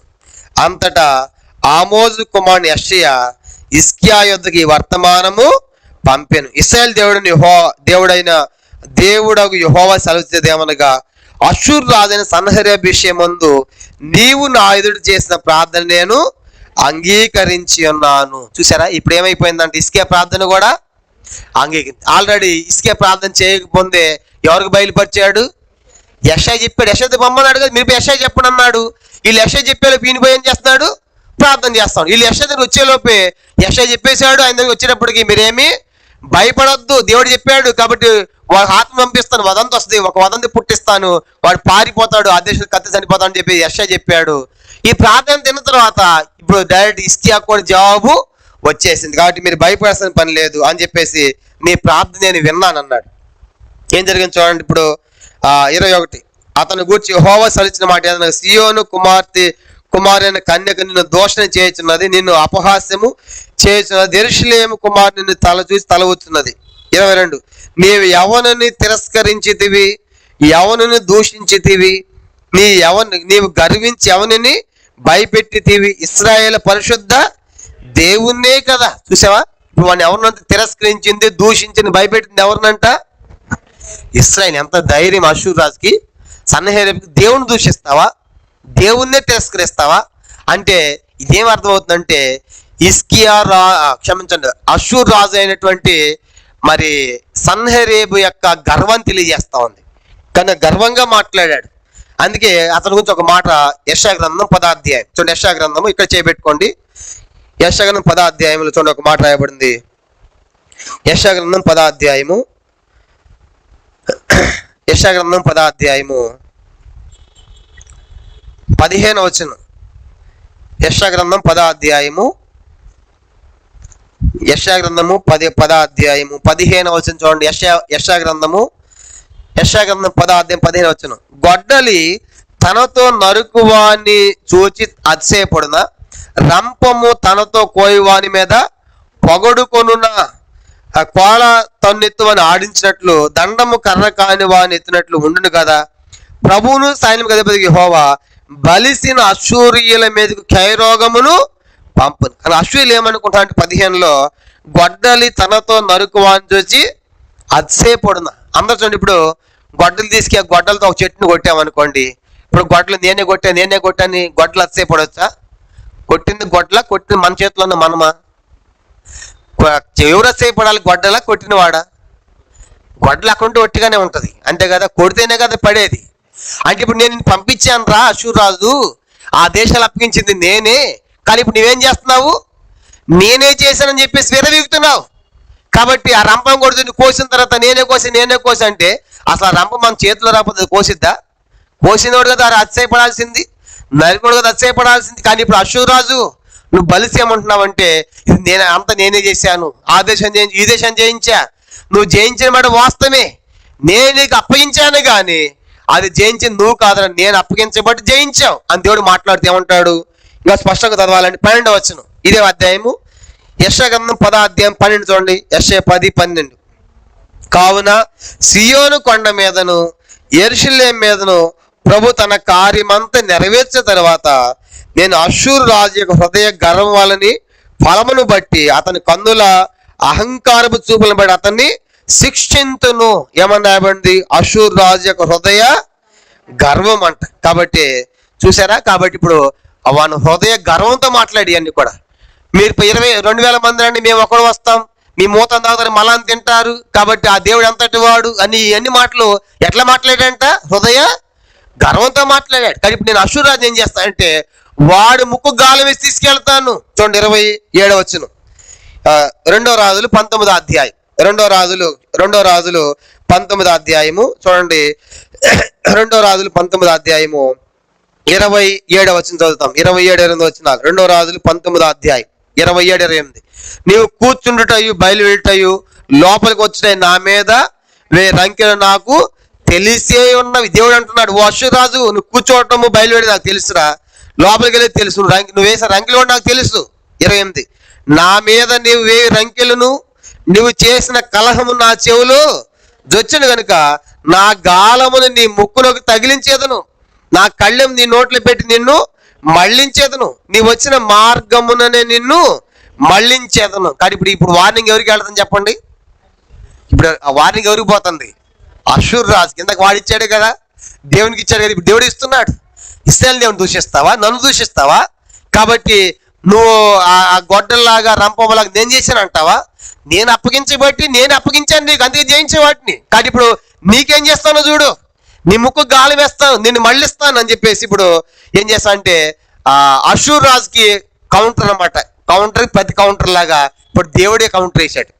ఇదంతా అయిపోయిందండి. ఎంత అయిపోయింది నెక్స్ట్ ఏం జరిగిందంటే అషూర్ సైన్యం అంతా ఎక్కడుంది? యోధా దేశానికి బయట ఉంది. ఇప్పుడు దేవుడు ఏం చేశాడంటే పరలోకములోంచి ఒక దూతని పంపించాడు. ఒక దూతని పంపిస్తే రాత్రికి రాత్రే 185,000 మంది మొత్తము సచ్చారు. చూడండి 35 వచ్చినమా చదవండి. 35.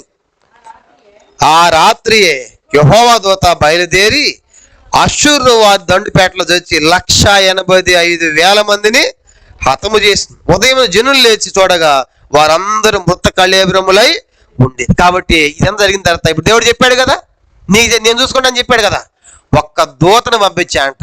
ఒక్క దూత పంపిస్తే ఒక్క దూత రాత్రి పాళెం చుట్టూ తిరిగేటప్పటికి 185,000 మంది పొద్దున్న లేచాడు. కనుక అషూర్ చూస్తూ ఉంటుంది మొత్తం 180,000 సచ్చారా ఏంటి? ఒక బాణంలో కత్తిరాలు ఎట్లా చచ్చిపోయారు? వారికి మతిపోయేట్టు అయిపోయింది, అర్థం కావటం లేదు. చూడండి పరలోకంలో ఎంతమంది దూతలు ఉంటారు చెప్పండి? పరలోకములు ఎన్ని దూతలు ఉంటాయి? ప్రకటన 5వ అధ్యాయం ఒక మాట చదువు, ఎక్కడ చేపెట్టుకోండి. ప్రకటన 5వ అధ్యాయం 11వ వచనం. ప్రకటన 5వ అధ్యాయము, ప్రకటన గ్రంథము 5వ అధ్యాయం, ప్రకటన 5వ అధ్యాయము 11వ వచనం. మరియు నేను చూడగా సింహాసనమును జీవుల పెద్దలను ఆవరించి అనేక దూతల స్వరం వినబడును. ఆ దూతల వారి లెక్క అంటే దూతల లెక్క కోట్ల కొలదిగా ఉండేను. చూడండి పరలోకలు ఎన్ని దూతలు ఉన్నాయంట? కోట్ల కొలదంట. కానీ ఎన్ని దూతలు వచ్చాయంట? 2 దూతలు వస్తే దాన్ని డబుల్ చేసుకోవాలి. 3 దూతలు వస్తే వామ్మో ఇంకేమైనా ఉందా? అసూసాయి నువ్వు ఎక్కడ ఉంటుంది? ఇక ఒక్క దూతే 180,000 మంది అంటే కోట్ల దూతలు ఉన్నాయి ఆయన దగ్గర. అందుకే యేసుప్రభు అంటాడు ప్రార్థన, నేను వేడుకుంటే నా తండ్రి 12 వ్యూహాల సైన్యాన్ని పంపిస్తాడు. కాబట్టి నేను మీకు భయపడేది ఏంటి అని చెప్పేసి ఆయన అప్పగించుకున్నాడు. కాబట్టి కనుక ఆయన వెనక్కి తగ్గలేదు. కాబట్టి ఇప్పుడు ఒక్క దూత పవర్ ఎంత చెప్పండి? ఒక్క దూత ఎంత అంటే 185,000 మంది ఒక్క దూత పంపిస్తే, కానీ కోట్ల కొల దూత ఉన్నారు అక్కడ. కాబట్టి యెహోవా యందు భయభక్తుల వారి చుట్టూ దూత కావాలంటే వారిని రక్షించింది. 34 కాబట్టి ఎన్నోసార్లు మనం కూడా ప్రార్థన చేస్తాం, ప్రభు నేను వెళ్తాను, నా చుట్టూ దూతని పెట్టు, నా చుట్టూ దూతని పెట్టు. దూతలే మనకన్నా తీయాలా లేకుంటే మన కీపర్లా? చాలాసార్లు మనం ఇదే ప్రార్థన, నీ దూతను పంపించాయ్యా పెద్దానికి కూడా. కాబట్టి దూతలను పెట్టాడు. మత్తయి 18:10 చదవాల్సిన పని లేదు. చిన్నపిల్లలకు దూతలను పెట్టాడు దేవుడు. చిన్నపిల్లల దూతలు ఉంటారు, అందుకే వాళ్ళు పడుతున్నా దెబ్బ తగులుతున్నా కూడా వాళ్ళు పెద్దగా కీ అన్న కూడా మళ్ళీ చిన్న దెబ్బలు తగులుతాయి. ఎందుకంటే వారు దూతలు పరలోకంలో ఉన్నారంట చిన్నపిల్లలకి. మత్తయి 18:10 తర్వాత మీరు చదవండి. కానీ ఇప్పుడు దీంట్లో వచ్చామంటే ఇప్పుడు ఒక్క దూత 180,000 మంది చంపింది. కానీ 180,000 మంది సమాధి చేయాలంటే ఎట్లా ఉంటుంది? 185,000 మంది సమాధి చేయాలంటే అయ్యే సంగతేనా? ఆ మధ్య కరోనాలో కూడా మనం చూసాం, సమాధులకు ఏం చేశారు? జేసీబీలతో తవ్వి కనుక దాంట్లో వేసి పూర్తి చేశారు. కనుక కొంతమంది గుట్టలు వేసి కాల్ చేశారు, చూసాం కదా. 180,000 మంది కనుక మొత్తం ఆ పాళెమంతా కూడా శవాలతో నిండిపోయింది. ఈ దెబ్బతో కంగు తిన్నాడు అషూర్ రాజు. ఏంటిది? ఒక బాణంలో ఒక యుద్ధం ఏం జరిగింది, ఎలా జరిగింది అని చెప్పేసి అక్కడ మొదలుపెట్టిన పరుగు మళ్ళీ వాడిలో దేశం దాకా వెనక్కి తిరిగి చూడలేదని. చూడండి 36వ వచనం. అషూర్ రాజు సన్హెరీబు తిరిగిపోయి వెళ్ళిపోతున్నాడు. నినేవే పట్టణమునకు వచ్చి నివసించిన తరువాత అతడు నిస్త్రోకు అను తన దేవత మందిరమును మొక్కుచుండగా అతని కుమారులైన అదెల్మేకును షరేజును ఖడ్గముతో అతను చంపి అరాతు దేశంలో తప్పించుకొని పోయారు. అప్పుడు అతని కుమారుడిన ఎసర్హద్దును అతని మారుగా రాజు ఆయన. కనుక ఇప్పుడు ఈ దెబ్బతో పారిపోయి ఆ దేశం పోయి కనుక ఏదంటే అది అతను ఏ దేశం అని చెప్పాము? అషూర్. కనుక అషూర్కి రాజధాని ఏంటి? నినివే. చూడండి మ్యాప్లు వెనకాల ఇందా చెప్పి ఇశ్రాయేల్ రాజధాని ఏమని చెప్పాము? ఇశ్రాయేల్కి షోమ్రోను. కనుక యోధాకి యెరూషలేం. ఇప్పుడు అషూర్. కాబట్టి చూడండి బైబిల్లో ఇది కదా అషూర్ ఇక్కడ ఉంది. మొదటి మ్యాప్ అబ్రహాం ప్రయాణించిన దేశాల్లో అషూర్ ఇక్కడ ఉంది. దాని పైన ఉంచండి నినివే. కనుక ఈ అషూర్ పైన చిన్న లెటర్స్లో నినివే ఉంది కదా. అషూర్ రాజధాని ఏంటంటే నినివే. చెప్పండి, అషూర్ రాజధాని ఏంటి? కానీ ఇప్పుడు వీడు ఎక్కడి నుంచి ఆడకొచ్చాడు అందరూ ఒకసారి చూడండి కనుక మ్యాప్. ఈ అష్షూర్ నుంచి యెరూషలేము ఎక్కడ చూడండి, ఇక్కడ కింద మోయాబు పైన, మోయాబు పైన ఇక్కడ వచ్చాడు. ఇక్కడ నుంచి మొదలుపెట్టి పరుగు ఆ నినివే మీద వెనక్కి తిరిగి చూడలేదు. కాబట్టి పరిగెత్తి వెళ్ళిపోయాడు. ఆ దేశం వెళ్ళిపోయిన తర్వాత అక్కడ నిస్సోకటువంటి ఆ దేవతను మొక్కుతా ఉన్నాడు. మొక్కుతా ఉంటే ఇద్దరు కుమారులు వచ్చాడు. వీడి బతుకుంటే మనం రాజుని కాలేము, వీడి బతుకుంటే కనుక మనం రాజులము కాలేము. ఇప్పుడు మనం రాజు అంటే వీడేం చేయాలి, తండ్రిని ఇద్దరు చంపేశారు. కనుక ఎవరు చనిపోయాడు చెప్పండి, తన కడుపును పుట్టిన పిల్లలే చంపేశారు. రాజు అవటం యెషయాకు చెప్పాడు కదా, వాడు వచ్చిన దాన్ని వెళ్తాడు, ఒక వదంతి వస్తుంది, ఆయన వెళ్ళిపోతాడు, ఆ దేశంలో వాడు చనిపోతాడని చెప్పాడు యెషయా ప్రవక్త. అలాగే ఏం జరిగిందంటే ఆ ముక్త ఉండగా వెళ్ళిపోయిన ఆ దేశంలో అలాగూ చనిపోయాడు. కాబట్టి ఇంతవరకు వాళ్ళు ఇది మనం ఇంతవరకు ఆలోచిస్తే ఇలాంటి పరిస్థితుల్లో ఏం జరుగుతుందంటే హిజ్కియాకు 20వ అధ్యాయం, 2వ రాజులు 20వ అధ్యాయం చూడండి. 2వ రాజులు 20వ అధ్యాయం 20వ అధ్యాయం మొదటి వచనం. ఆ దినములు హిజ్కియాకు మరణకరమైన అంటే ఏ దినాలు ఇవి చెప్పండి, ఏ దినాలు? అష్షూరు రాజుతో మరి పోటాపోటీగా మాట్లాడుతున్నటువంటి సవాల్ చేస్తే దీని 6 దినాల్లోనే. కనుక ఒక పక్కన ఆ యుద్ధానికి వస్తున్నాడు, కవిస్తున్నాడు అష్షూరు రాజు. ఆ దినాల్లో ఏం జరిగిందంటే హిజ్కియాకి మరణకరమైన రోగం. అంటే ఒక పక్కన హిజ్కియాకు మరణకరమైన రోగం వచ్చి జబ్బుతో బాధపడుతున్నాడు, మరొక పక్కన అష్షూరు రాజు అని సన్హెరీబుతోనేమో యుద్ధం, కనుక పోరాటం. ఆ దినాల్లోనే ఉంది నాకు జబ్బు, కనుక ఆ దినాల్లో జబ్బు ఉంది. కనుక ఏం జరిగిందంటే ఇప్పుడు యెషయాకు చెప్పాడు. యెషయాకు వచ్చి ఏమన్నా చూడండి, ఆమోజు కుమారుడు ప్రవక్తని యెషయాతను ఎదుగు నీవు మాడమవుతున్నావు కనుక ఇక బతుకవు, నీవు నీ ఇల్లు చక్కబెట్టుకోమని యెహోవా సెలవిచ్చాడని చెప్పగా. ఇప్పుడు చెప్పండి, ఇప్పుడు హిజ్కియా జీవితంలో ఇప్పుడు హిజ్కియాకి ఈ మాట వినగా ఎలా ఉంటుంది చెప్పండి. కాబట్టి ఇప్పుడు నువ్వు చనిపోతావు అని చెప్తే ఎలా ఉంటుంది డైరెక్ట్గా. కానీ హాస్పిటల్లో ఉన్న వాళ్ళు కూడా మనం వెళ్ళి ఏం చెప్తాం, రేపు వచ్చేది బాడీ అని చెప్తావా? రేపు వచ్చేదాన్ని కూడా ఏం చెప్తాను చెప్పండి, ఏం పర్వాలేదు డాక్టర్లు చాలా బాగున్నారు, నువ్వు హెల్దీగా ఉన్నావు, నీకు అన్ని నార్మల్ ఉన్నాయి, రేపే త్వరలో డిశ్చార్జ్ అయిపోయిందని సత్యం కూడా ఏం చేస్తాం మనం బతికించడానికి ధైర్యం చెప్తాం. కాబట్టి డాక్టర్లు బయటకు వచ్చిన తర్వాత ఇక మేము హోప్లెస్ అండి కనుక తీసుకెళ్ళిపోయి అన్నా కూడా మనం చెప్పేదని చెప్పండి, సావం అనేది చెప్పం కదా. అంటే బతికించాలని చెప్తాం, ధైర్యం చెప్తాం. ఇప్పుడు డైరెక్ట్గా వచ్చి చెప్తుంది ఎవరు? ఇప్పుడు డైరెక్ట్గా ఇస్తే ఏం చెప్తున్నావు నువ్వు? చెప్తుంది కూడా ఎవరు? మళ్ళీ సాదా సీదా మనిషి కాదు, ఎవరు? ప్రవక్త యెషయా. అంటే యెషయా ఖచ్చితంగా జరుగుతుంది కనుక నేను చనిపోతాను చెప్పగానే వెంటనే హిజ్కియా గోడతో తిప్పుకున్నాడు, కన్నీళ్లు కార్చాడు. దేవా యథార్థంగా ఎట్లా చేశానయ్యా నీ కోసము, కృపతో జ్ఞాపకం చేసుకో. హిజ్కియా ఏం చేశాడు దేవునికి? ఎన్ని చేశాడు? మందిని పాడైపోయిన తెరిపించలేదా? బాగు చేయలేదా? లేవిని పెట్టలేదా? వాయిద్యాలను పెట్టలేదా? స్తుతిగానం చేయలేదా? ఆరాధన చేయలేదా? మందులు కృతజ్ఞత బలులు అర్పణలు తెప్పించలేదా? పండగలు చేయలేదా? బలిపీఠాలు పడగొట్టలేదా? యెహోవా బలిపీఠాలు ఏర్పాటు చేయలేదా? కనుక ఇలాగ ఎన్ని చేశాడు దేవుని కోసం. కాబట్టి అయ్యా కృపతో ఇవన్నీ కూడా మనం కూడా ప్రార్థన చేస్తాం. మనమేం ప్రార్థన చేసాం? నువ్వేం చేసేది దేవునికి చెప్పు, నువ్వేం చేసేది దేవుని కోసం? జ్ఞాపకం చేసుకుంటే ఏమన్నా ఉండే దేవుని కోసం నువ్వు చేసినది అంత శూన్యం. హిజ్కియా చేశాడు చూడండి. కనుక ఎన్ని చేశాడు కాబట్టి మనం ఏం చేస్తాము? అప్పుడు రోగం వస్తే ప్రభా ఇది కనుక స్వస్థపరిస్తే అంటే ఇంత ఇస్తానయ్యా, లేకపోతే ఇది చేస్తానయ్యా, ఈ అప్పుడు ఇస్తావు. అప్పుడు కాదు అసలు ఇప్పుడు వచ్చిన ఆయుష్లు ఇప్పుడు ఏం చేసేది దేవునికి? 20 సంవత్సరాలు 30, 40, 50, 60 వచ్చినాయి. ఇప్పుడు దాకా దేవుని కోసం ఏం చేసావు? నువ్వు ప్రార్థన చేయాలి, ప్రభా కృపతో జ్ఞాపకం చేసుకు. ఏం చేసావు అంటే ఏం చేసావు అమ్మ అంటే ఏం చేస్తావు? ఏమీ లేదు, ఇప్పుడు చేస్తానే అంటావు. ఇప్పుడు చేయటం కాదు, ఇప్పుడు హిజ్కియా ఆల్రెడీ చేసి ఉన్నాడు కాబట్టి అంటాడు కృపతో నేను ఎన్ని చేశాను, యథార్థంగా ఉన్నా, సత్యంగా ఉన్నా, నీ కోసం ఎన్ని చేశాను నేను కనుక అని చెప్పేసి కన్నీటితో. మళ్ళా అది కమాండ్ కూడా కాదు, మనమైతే ఎన్ని చేస్తే చేస్తాం, కమాండ్ చేస్తాం. దేవా నేను నీకు ఇన్ని చేస్తే నాకు ఇలా చేస్తావా కనుక అని చెప్పేసి ఇంకా దేవునికి మనం ఏం చేస్తామంటే కమాండ్ చేస్తాం, డిమాండ్ చేస్తాం. హిజ్కియా ప్రార్థన కమాండ్ డిమాండ్ కూడా ఇది ఏమన్నాడు? కృపతో ప్లీజ్ అయ్యా ఇన్ని చేశాను, నీ కోసం ఇన్ని కార్యాలు చేశాను కనుక 1, 2 ఎన్ని చేశాను, కృపతో జ్ఞాపకం చేసుకుని ఎప్పుడైతే ఈ ప్రార్థన చేశాడో ఆ యెషయా చెప్పి బయటికి వెళ్ళక ముందే వెంటనే నేను నీ ప్రార్థన అంగీకరించా. మళ్ళీ యెషయా వెళ్ళి చెప్పు. కానీ యెషయా చెప్పాడు నువ్వు చనిపోవు, నీకు మళ్ళీ 15 సంవత్సరాలు వెళ్ళి చెప్పు, హిజ్కియాకు చెప్పు అని. మళ్ళీ వచ్చి హిజ్కియాకు వచ్చి యెషయా వచ్చి అయ్యా నువ్వు చనిపోవంట. దేవుడికి ఏం చేసిన? మళ్ళీ 15 సంవత్సరాలు అయితే నాకు ఒక సూచన కావాలన్నాడు. కానీ ఏ సూచన అంట? నాకు ఒక సూచన కావాలి, అది జరగాలంటే నువ్వు చెప్పింది జరగాలంటే ఒక సూచన ఏంటంటే ఆ గడియారం యొక్క మెట్లు నీడ ముందుకు పోయింది కదా, 10 మెట్లు ఏమవ్వాలి?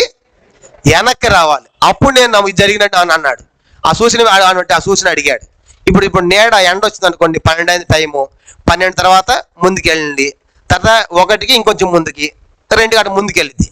ఇప్పుడు ఆయన అడుగుతున్న నీడ ముందుకు వెళ్ళటం కాదు, ఏమవ్వాలంట? ఇప్పుడు మధ్యాహ్నం 12 అనుకోండి టైము, ఉదయం 7కి రావాలంటాడు, అయిద్దా? అయ్యే సంగతేనా? వెనక్కి జరగటం అంటే అదే. అంటే ముందుకు పోయిన కాలము వెనక్కి రావాలి. కాబట్టి ఆహాజు ఒక గడియారాన్ని పెట్టాడు కనుక దాని ప్రకారం చూడండి, పురాతన టైం లేని టైంలో, అప్పుడు పల్లెటూరులో కొంతమంది దగ్గర టైంలో, ఇప్పుడంతా అందరూ ఫోన్లో వచ్చిన వాళ్ళకి కూడా, అప్పుడు ఆ టైం ఎట్లా తెలుసుకోవాలి చెప్పండి? నీడ. రెండోది మిట్ట మధ్యాహ్నం సరిగ్గా సూర్యుడు నెత్తి మీదకి వచ్చి ఎంత టైము, అబ్బాయిలే చెప్పారు అందరికి, అట్లా చెప్పారు టైము. ఇప్పుడంతా అట్లా టైం పెట్టిన వాళ్ళు అంతా అలారం పెడితే లెగుస్తున్నాం, మనం కూడా కుయ్యి పురుగు అంటే లెగుస్తున్నాం, టైం అట్లా చూసుకునేవాడు. ఇప్పుడు ఆయన ఏం చెబుతాడంటే, ఆ టైము ముందుకు పోయింది ఏమవ్వాలంట? దేవుడు చేయగలడు, చేస్తాడు. కనుక 10 మెట్లు ముందుకెళ్ళింది కదా, అంటే 10 మెట్లు వెనక్కి రప్పిస్తాడు నీకోసం. చూడండి జరిగిందంట ఎట్లాగా. అదంతా మరి టైం లేదు, తర్వాత మీరు చదువుకోండి. అట్లా 10 మెట్లు వెనక్కి వచ్చేసింది. ఇలాగే బైబిల్లో ఇంకో సందర్భంలో కూడా టైం అంతా ఆగిపోయింది. చెప్పండి ఎవరి టైంలో అది? యెహోషువ ప్రార్థన చేసినప్పుడు, ఒకనాడెల్లా సూర్యుడు అస్తమింప త్వరపడలేదు, ఒకరోజంతా స్టక్ అయిపోయింది, ఆగిపోయాడు. చరిత్రలో సైంటిస్టులు అంట అన్ని క్యాలిక్యులేట్ చేస్తా ఉంటే ఒకరోజు ఆగిపోయినట్టు గుర్తించారంట చరిత్రలో. ఎవరంటే అది హిజ్కియా టైంలో ఉన్నది ప్లస్ ఆ రోజు కలిపితే కరెక్ట్గా సరిపోతుందంట ఒకరోజు. కాబట్టి అంటే ఈ రెండు, అంటే ఒక చరిత్ర ఒక రోజు సృష్టి అంతా ఏమైపోయింది, అది జరగాల్సిన చర్య అంతా ఆగిపోయింది. ఎవరి టైం అంటే యెహోషువ టైంలో ప్లస్ హిజ్కియా టైంలో. అంటే చూసారా, దేవుడు మన కోసము సృష్టిని కూడా ఆపగలడు. చూసారా, సృష్టిని కూడా. ఏదైనా సృష్టి చేసింది ఆయనే కదా, అన్ని ఆయన చేతిలో ఉన్నాయి, ఆయన ఏమైనా చేయగలడు. కానీ ఇప్పుడు హిజ్కియా అడిగిన సూచన, ముందుకు పోయినాడు వెనక్కి రావాలని దేవుడు దాన్ని చేశాడంటే అలా చేశాడు, కానీ అలా జరిగింది. కాబట్టి అట్లాగూ అద్భుతంగా మరి ఇప్పుడు హిజ్కియా ఏం జరిగిందంటే, హిజ్కియా ఆరోగ్యాన్ని పొందాడు. ఇప్పుడు హిజ్కియాలో మనం ఎన్ని సంగతులు చూసాం చెప్పండి. హిజ్కియాలో భయపడి అష్షూరురాజుకి పన్ను కట్టడము, అష్షూరురాజు హిజ్కియాని మోసము చేయటము, అష్షూరురాజు హిజ్కియాని బెదిరించడము, హిజ్కియా దేవుని సన్నిధిలో ప్రార్థన చేయటము, యెషయాకి చెప్పటం, యెషయా కూడా ప్రార్థన చేయటము. ప్రార్థన చేయడం ద్వారా దేవుడు వాళ్ళ ప్రార్థన ఆలకించి ఒక దూతను పంపించి వాళ్ళందరినీ సంహరించడము, 180,000 మంది. ఆ తర్వాత అష్షూర సన్హెరీబు తన రాజధాని నినివేకు పారిపోవడం, అక్కడ తన కుమారులు చంపటము జరిగింది. కనుక ఆ తర్వాత ఇప్పుడు అతను రోగం రావటము, రోగం కోసం ప్రార్థన చేయటము. ప్రార్థన చేస్తే ఏం జరిగింది చెప్పండి? దేవుడు అంగీకరించి మరలా దాన్ని 15 సంవత్సరాల ఆయుష్ కూడా పొడిగించారు. ఒక విధంగా ఇప్పుడు ఈ వాస్తవానికి హిజ్కియా బతికిన కాలం ఎంత చెప్పండి? హిజ్కియా ఎప్పుడు రాజు అయ్యాడు, ఎన్ని సంవత్సరాలు పరిపాలించాడు? మర్చిపోయారు, ఎందుకంటే 3 పాటలు అయ్యేటప్పటికి. ఆయన 25 సంవత్సరాల వయసులో రాజు అయ్యాడు. ఎప్పుడంట? 29 సంవత్సరాలు. అంటే 29 సంవత్సరాలు మైనస్ 15 చేయండి, ఎంత? అంటే 14 సంవత్సరాలు అసలు హిజ్కియా బతకాల్సింది, అంతే కదా? 15 సంవత్సరాలు ఆయుష్ ఇచ్చాడంటే అర్థం ఏంటి? అతనికి ఎప్పుడు వచ్చినట్టు జబ్బు? 14 సంవత్సరాలు వచ్చింది. అంటే 14 సంవత్సరాలు హిజ్కియా ఏమైపోవాలి? చనిపోవాలి. మరి 14 సంవత్సరాలు చనిపోతే హిజ్కియాకి పిల్లలు పుట్టాలి కదా, సింహాసనం మీద ఒకరు ఉండాలి కదా. కానీ ఇప్పుడు హిజ్కియాకి పిల్లలు పుట్టారు. పక్కన 21 అధ్యాయం చూడండి, 2వ రాజు 21 అధ్యాయం, 21 అధ్యాయం మొదటి వచనం. 2వ రాజు 21 మొదటి వచనం. మనిషి ఏలన ఆరంభించినప్పుడు 12 ఏండ్ల వాడే చాలండి. ఇప్పుడు మనిషికి ఎంత వయసు అంట? 12. చూడండి ఇక్కడ 12. ఇప్పుడు హిజ్కియా బతికింది 14 సంవత్సరాలు అనుకుంటే, ఒకవేళ ఈ టైంలో పిల్లలు పుట్టుంటే మనిషికి ఈ వయసు ఉండదు. అంటే ఇప్పుడు మనిషి ఎప్పుడు పుట్టినట్టు? 14 + 15. అంటే ఈ 15 సంవత్సరాల టైంలోనే ఎవరు పుట్టారు చెప్పండి? మనిషి పుట్టాడు. కాబట్టి అదే బాగైన తర్వాత 2-3 సంవత్సరాలకు అటు ఇటు అనుకుంటే దాదాపుగా ఇప్పుడు ఆయన రాజు అవ్వాలంటే మనిషి 12 సంవత్సరాలు రాజు అయ్యాడు అంటే అర్థము హిజ్కియాకి ఎప్పుడు పుట్టినట్టు? ఈ 14 సంవత్సరాల్లో కాదు. 14 సంవత్సరాలు పుట్టి 12 సంవత్సరాలు రాజు ఎట్ట అవుతాడు?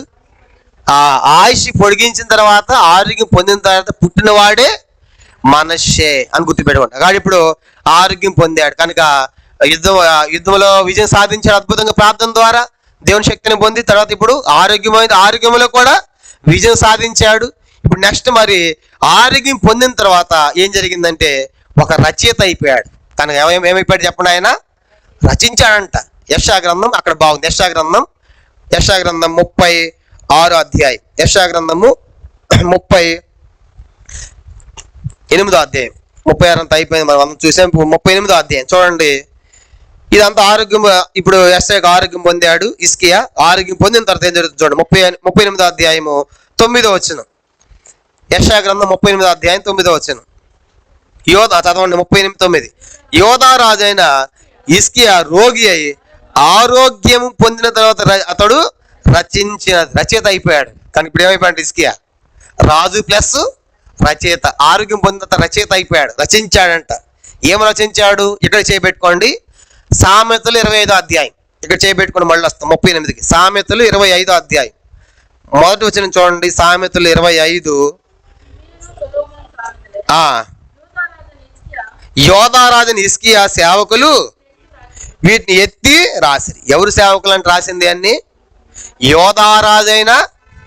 ఎవరు సామెతలు ఇవి అంటే అంతకు ముందు కూడా రాశాడు, అంతకు ముందు చెప్పినవి కూడా. అంటే సొలొమోను చెప్పిన సామెతలు ఎత్తి రాశాడు ఎవరు? హిజ్కియా రాపించాడు. అంటే అవన్నీ ఎదుగుతా ఉండి కనపడినటువంటి హిజ్కియాకి ఇవన్నీ ఎత్తి రాయించాడు కనుక, అంటే ఒక విధంగా రచయిత అయ్యాడు కనుక, కవి అయ్యాడు. ఆల్రెడీ మందిరంలో వాయిద్యాలు ఏర్పాటు చేశాడు కదా, తాళాలు పెట్టి వాళ్ళు అన్నీ చేశాడు కదా. కనుక ఇప్పుడు దేవుని కోసము ఆ సామెతలు ఎత్తి రాశాడుగా మనం చూస్తాం. తర్వాత ఇప్పుడు ఏం జరిగిందంటే, ఇదంతా అయిపోయిన తర్వాత, ఆరోగ్యం పొందిన తర్వాత అతడు పొందిన బాధ అంతా ఇక్కడ చెప్పాడండి. 10వ వచనం నుంచి మనం కింద వచనాలు చూసామంటే, ఆ జబ్బు వచ్చినప్పుడు ఎలాంటి బాధ అనుభవించాడో ఇక్కడ చాలా విషయాలు చెప్పాడు. 1-2 మీకు జ్ఞాపకం చేసి మనం ముందుకు వెళతాం. ఇదంతా కూడా తనకు రోగం, అంటే మరణకరం రోగం వచ్చినప్పుడు పొందినటువంటి బాధలు ఇక్కడ ఆయన చెప్పినట్టుగా మనకు అర్థమవుతుంది. చూడండి 38వ అధ్యాయం 13వ వచనం. 38:13. ఉదయమగు వరకు ఓర్చుకొంటిని, సింహము ఎముకలను విరుచునట్లు నొప్పి చేత నా ఎముకలన్నీ విరవబడును. ఒక్క దినములోనే నీవు నన్ను సమాప్తి. అట్లా ఉందంటే ఇసుక వచ్చిన జబ్బు, ఇసుకకు వచ్చిన రోగం ఎలాంటిదంటే, ఉదయం ఏమంటే చాలా ఓర్చుకున్నాడు. చూడండి కొంతమంది ఎట్లా ఉంటారంటే, ఆ లోకంలో మనం చూస్తాం, దేవుని నమ్మిన వాళ్ళు నమ్మని వాళ్ళు కూడా ఎంత రోగం వచ్చినా బయటికి చెప్పరు అసలు. వాళ్ళు ఎంత లోపల బాధ నేను చేస్తా చెప్పండి, దాన్ని అణుచుకుంటారు, ఓర్చుకుంటారు. కనుక ఎందుకు వాళ్ళని బాధ పెట్టాలి, ఎందుకు వాళ్ళకి డిస్టర్బ్ చేయాలని చెప్పేసి కొంత ఇంట్లో పెద్ద మనుషులు కూడా వాళ్ళ బాధను ఓర్చుకునే వాళ్ళు ఉంటారు. కొంతమంది చిన్నదాన్ని కేకలేసేస్తారు, అమ్మ మామూలు చూడలేదు అని చెప్పి కేకలేస్తారు. కనుక తొందర చేసేవాళ్ళు ఉంటారు. కొంతమంది ఏమో ఎందుకమ్మా చెప్పొచ్చు కదా, ఎందుకులే నాన్న, కనుక ఇది నా పెద్ద వయసు కదా, కాళ్ళు అరిగిపోయినాయి, చేతులు అరిగిపోయినాయి, నేను చెప్పి నువ్వేం చేస్తావు చెప్పు, నా బాధ నేను పడతాననే తల్లిదండ్రులు కూడా ఉంటారు. కొంతమంది ఏమో చిన్నదానికి కానీ కేకలేసేస్తూ ఉంటారు, అరిసేస్తూ ఉంటారు. కానీ ఇప్పుడు హిజ్కియా ఏం చేశాడు? ఉదయం వరకు ఆ బాధ అంట, ఆ పుండు వచ్చిన పుండు ఇదెలా చెప్పామంటే, హిజ్కియా వచ్చినట్టు పుండు క్యాన్సర్ గట్లని అనుకుంటే ఉదయం వరకు ఓర్చుకుంటాడంట. తన సింహము ఎముకలు విరిచాడు. ఆ బాధ ఎట్లా ఉండే, సింహాలను ఎముకలు విరిస్తే ఎట్లా ఉంటుంది, అలాంటి బాధ అనిపించాడంట. ఇవన్నీ అనిపించినటువంటి హిజ్కియా అంటాడు, కానీ గోవలే మూలిగే నా బాధ ద్వారా. ఇన్ని బాధలు 22వ వచనం ఎన్ని చెప్పాడండి. కనుక 22వ వచనం వరకు ఇంకేమంటాడు? 18వ వచనం చూడండి. 38:18. పాతాళం నీకు స్తుతి కలుగుదు, మృతుడు కృతజ్ఞతాస్తుతి చెల్లింపదు. కనుక ఆ సజీవులుగా నిన్ను స్తుతిస్తారు. కనుక తండ్రుల కుమారుని సత్యాన్ని తెలియజేస్తారు. కాబట్టి ఇలాంటి అద్భుతం చేశారు. కాబట్టి ఇప్పుడు నేనేం చేస్తాను? 20వ వచనం చూడండి. 20వ వచనం. మన జీవితములన్నీ యెహోవా మందిరములో తంతి వాయిద్యములు వాయింది. కాబట్టి ఆయన ఏం డిసైడ్ అయిపోయాడంటే, ప్రభు ఎంత గొప్ప కానిస్తుంది కాబట్టి నేను సత్యుంటే నిన్ను ఆరాధించేవాడిని కాదయ్యా, సమాధిగా నేను స్తుతించేవాడిని కాదయ్యా, ఇప్పుడు నన్ను బతికించావు కాబట్టి నా జీవితంలన్నీ నేను చేస్తాను యెహోవా మందిరములో, అంటే నేను దేవుని సేవ చేస్తాను. కనుక డిసైడ్ అయిపోయాడు. కనుక అని చెప్పి అంటాడు 21వ వచనం. మరి యెషయా అంజూరు పండ్ల ముద్ద తీసుకొని ఆ పుండుకు కట్టవలను, అప్పుడు అతడు బాగుపడని చెప్పాను. మరి హిజ్కియా నేను యెహోవా మందిరమునకు పోయేదంటే గుర్తీయమని అడిగాడు కదా, గుర్తు అడిగాడు కదా. 10 మెట్లు ముందుకెళ్ళి ఏమవ్వాలి, వెనక్కి అవ్వాలి. కనుక జరిగింది అది. కాబట్టి అట్లాగా ఆ పుండు మత్తు కట్టిన తర్వాత ఆ రోగం అంతా వాడి హిజ్కియాకి నయం అయిపోయింది. కాబట్టి ఇప్పుడు రోగం వచ్చింది కనుక సన్హెరీబు వచ్చాడు. సన్హెరీబు మీద అద్భుతంగా విజయాన్ని దేవుని ద్వారా పొందారు. తర్వాత రోగం వచ్చింది, రోగములో కూడా విజయం సాధించాడు. ఇప్పుడు హిజ్కియాలో ఏమొచ్చిందంటే ఏమైతే స్టార్ట్ అవుతుందంటే నెక్స్ట్ ఇప్పుడు గర్వం. చూసారా? కానీ నేనంటే ఏమనుకుంటున్నావు కానీ అన్నట్టుగా తన లోపల ఇప్పుడు గర్వం వచ్చిందండి. 2 దినవృత్తాంతాలు చూడండి. 2 దినవృత్తాంతాలు 32వ అధ్యాయం. 2 దినవృత్తాంతాలు 32వ అధ్యాయము. హిజ్కియా మనలాంటి మనిషే కాబట్టి అతడు కూడా తప్పిపోతున్నాడు. 32 అధ్యాయం 24 వచనం. 2 దినవృత్తాంతాలు 32 అధ్యాయము 32 అధ్యాయం 24 వచనం చదవండి. ఆ దినములు హిజ్కియా రోగి మానదశలో ఉండెను. అతడు యెహోవాకు మొరపెట్టగా ఆయన అతనికి తన చిత్తం తెలియపరిచే సూచన ఒకటి స్వస్థపరిచాడు కదా. కనుక ఇప్పుడు ఏం చేశాడంటే సూచన పెట్టాడు, స్వస్థపరిచాడు. రోగం వస్తే ఏం జరిగింది? 25. అది హిజ్కియా మనస్సున గర్వించి తనకు చేయబడిన మేలు తగినట్టుగా ప్రవర్తింపనందున అతని మీదకి యోధర్షుల మీదకి కోపము రాగా. కాబట్టి ఇప్పుడు నీకు రోగం వచ్చింది, మొరపెట్టావు, చిత్తాన్ని అడిగావు, ఒక సూచన కూడా చెప్పావు, చేశాను కదా. ఇప్పుడు మేలు తగినట్లు ఏం చేయాలి? ప్రవర్తింపాలి కదా. మేలు తగినట్టు ప్రవర్తించకుండా హిజ్కియా అంట మనస్సున ఏం గర్వించుంటాడు చెప్పండి. ఇప్పుడు హిజ్కియా మనసులో గర్వించడం అంటే ఏం గర్వించుంటాడు అని చూసామంటే, కానీ ఇప్పుడు ఏం జరిగిందంటే అప్పుడు ఆల్రెడీ బలమైన సామ్రాజ్యం అని చెప్పాను, అష్షూర్. చెప్పండి, బలమైన సామ్రాజ్యం ఏంటి? అష్షూర్. అప్పుడప్పుడు ఎదుగుతున్న సామ్రాజ్యం ఏంటంటే బబులోను. చెప్పండి, ఎదుగుతున్న సామ్రాజ్యం ఏంటి? బబులోను. ఇప్పుడు బబులోనీయులు ఏం చేశారంటే, బబులోనీయులు ఎవరి మీద యుద్ధం చేయాలనుకున్నారు? అష్షూరు మీద.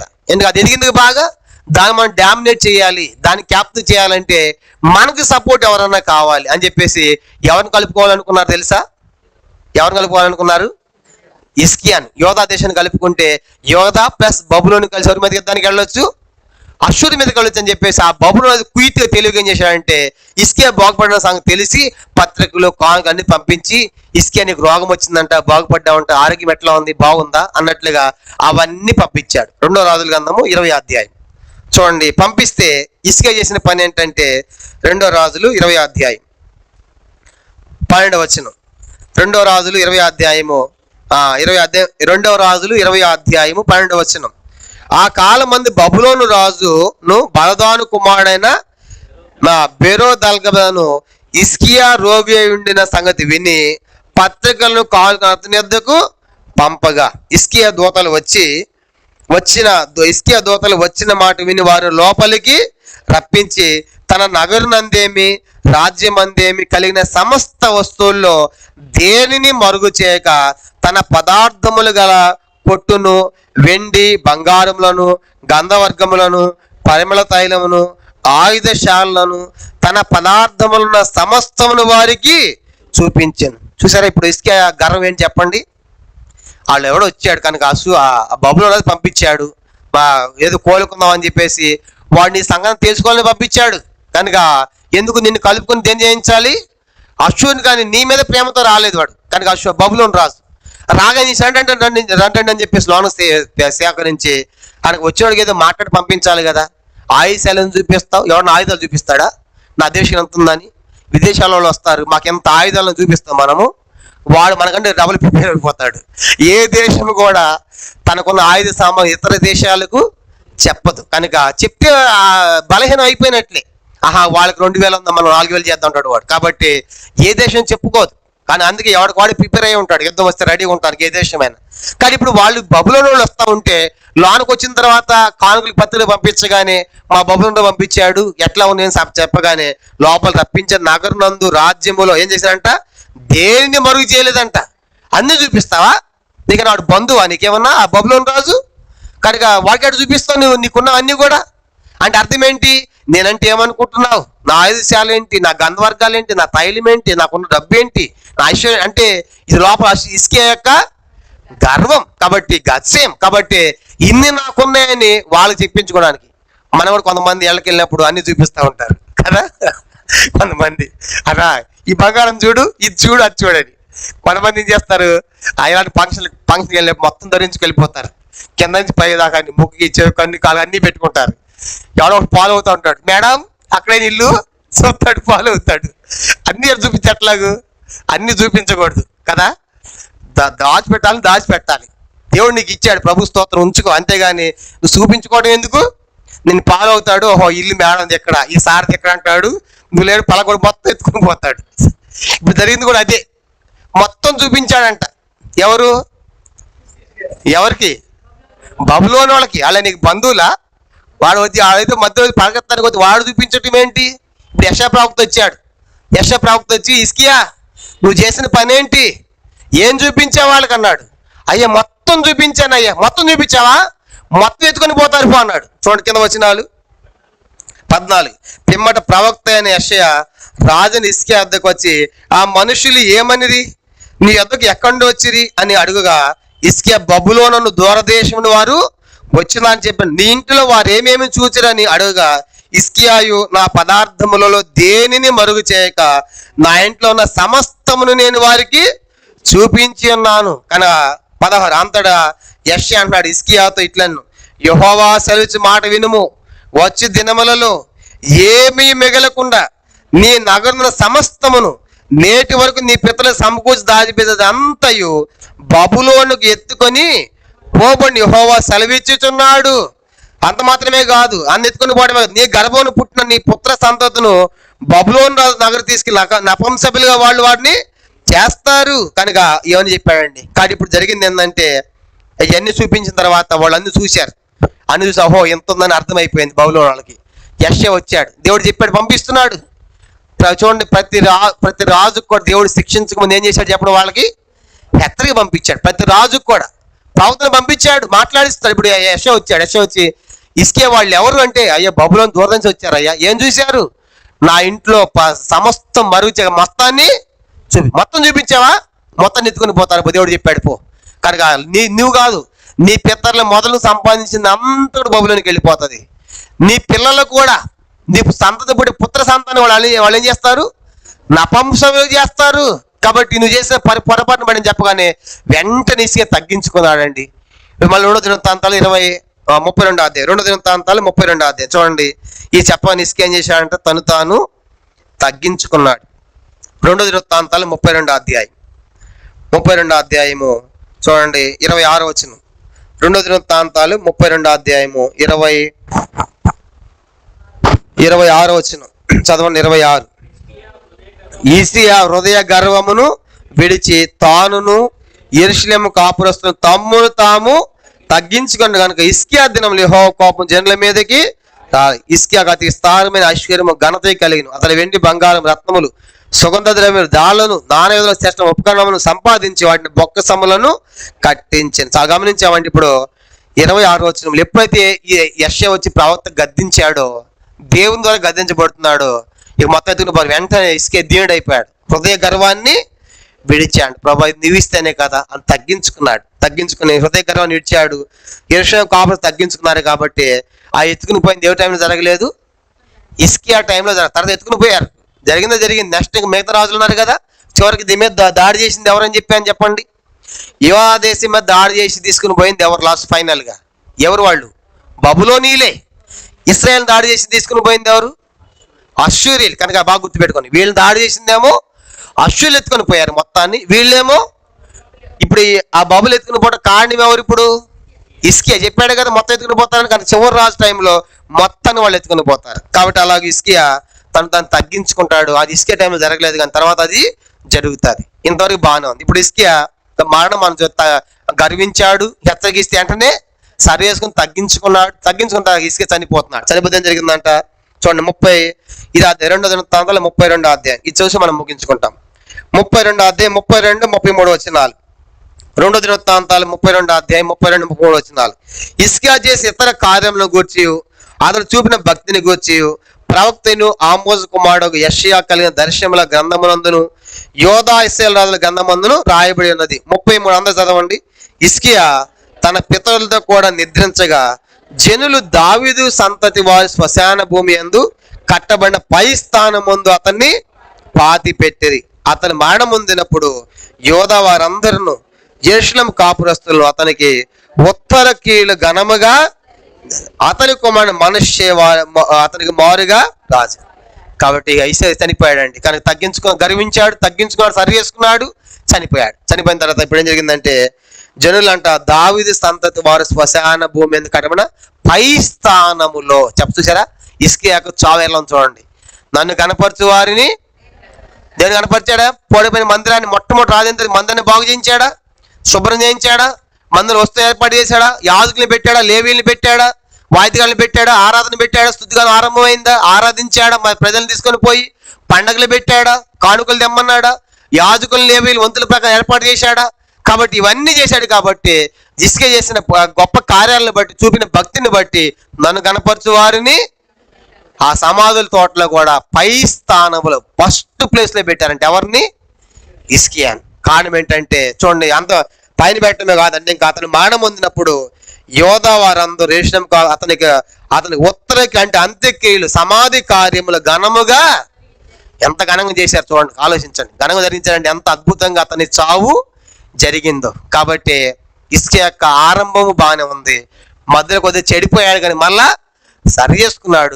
చివరికి తన యొక్క మరణం ఎంతో గొప్పగానే ముగించబడుతుంది. కాబట్టి ఈరోజు మన హిజ్కియా పాఠాలు మనకి ఏం అర్థమవుతుంది అంటే, హిజ్కియా జీవితం ఈరోజు మనం చూసింది అష్షూరు తన మీదకి రావడము, హిజ్కియా గర్వంగా మాట్లాడటము, కనుక అష్షూరు రాజు ఆ మాటలన్నీ విని బట్టలు చింపుకోవడం, భయపడటము, యెషయా హిజ్కియాలు ప్రార్థన చేయటము, జవాబు పొందటము, దేవుడు ఒక దూతను పంపించడము, 1,80,000 మంది చంపటము, అది చూసి అష్షూరు రాజు పారిపోవటము, కనుక అతని పిల్ల అతన్ని చంపటము, తర్వాత హిజ్కియాకి మరణకరమైన రోగము రావటము, రోగము అతడు ప్రార్థన చేయటము, అతను చేసిన దాన్ని బట్టి దేవుడు ప్రార్థన విని అతని ఆశ పొడిగించటము, ఒక కుమారుని ఇవ్వటము, అతడు రచయితలాగా మారిపోవటము, తర్వాత దేవుని మందిని సేవ తీర్మానం చేసుకోవటము, తర్వాత మా లోపల గర్వము, తర్వాత హెచ్చరిక పంపిస్తే ఆ బబులోని వాళ్ళకి మొత్తం చూపించడం ద్వారా చేసిన తప్పును బట్టి హెచ్చరిక పంపిస్తే యెషయా భక్తుడు వెళ్ళగాని వెంటనే తప్పును సరి చేసుకుని ఒప్పుకొని తగ్గించుకున్నాడు. చివరికి చనిపోయిన తర్వాత యెరూషలేము కాపురస్తులు అందరూ కూడా అతని యొక్క పై స్థానములో పెట్టారు, హిజ్కియాని పై స్థానములో.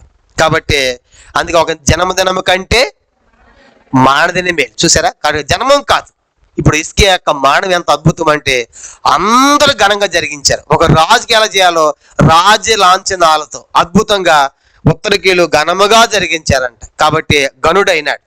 కాబట్టి మనకేం అర్థమవుతుంది? హిజ్కియాగా మనం కూడా దేవుని మందిరాన్ని, దేవుని కార్యాలను, దేవుని సేవ, దేవుని ఇంట్లో కానుకలు, కనుక దేవుని ఇంట్లో ఆరాధించడం, కనుక ఇవన్నీ కూడా ఒక రాజు అయింది మొట్టమొదటి దృష్టి ఎక్కడ పెట్టాడని చెప్పండి? మందిరం. కనుక వాస్తవానికి అసలు హిజ్కియా రాజు అయ్యేటప్పటికి మందిరం ఎట్లా ఉంది? మూయబడి ఉంది. తన తండ్రి ఆహా చేసిన పని ఏంటి? తాళాలు పెట్టాడు కదా, మూయబడిని తెరిపించి అలాంటి అద్భుతమైన ఆ సేవ పరిచయం చేసినందుకు గాను అతనికి పై స్థానంలో పెట్టి అతనికి ఉత్తరకీయులు ఘనముగా జరిగించారు. ప్రార్థన. మోకరించండి.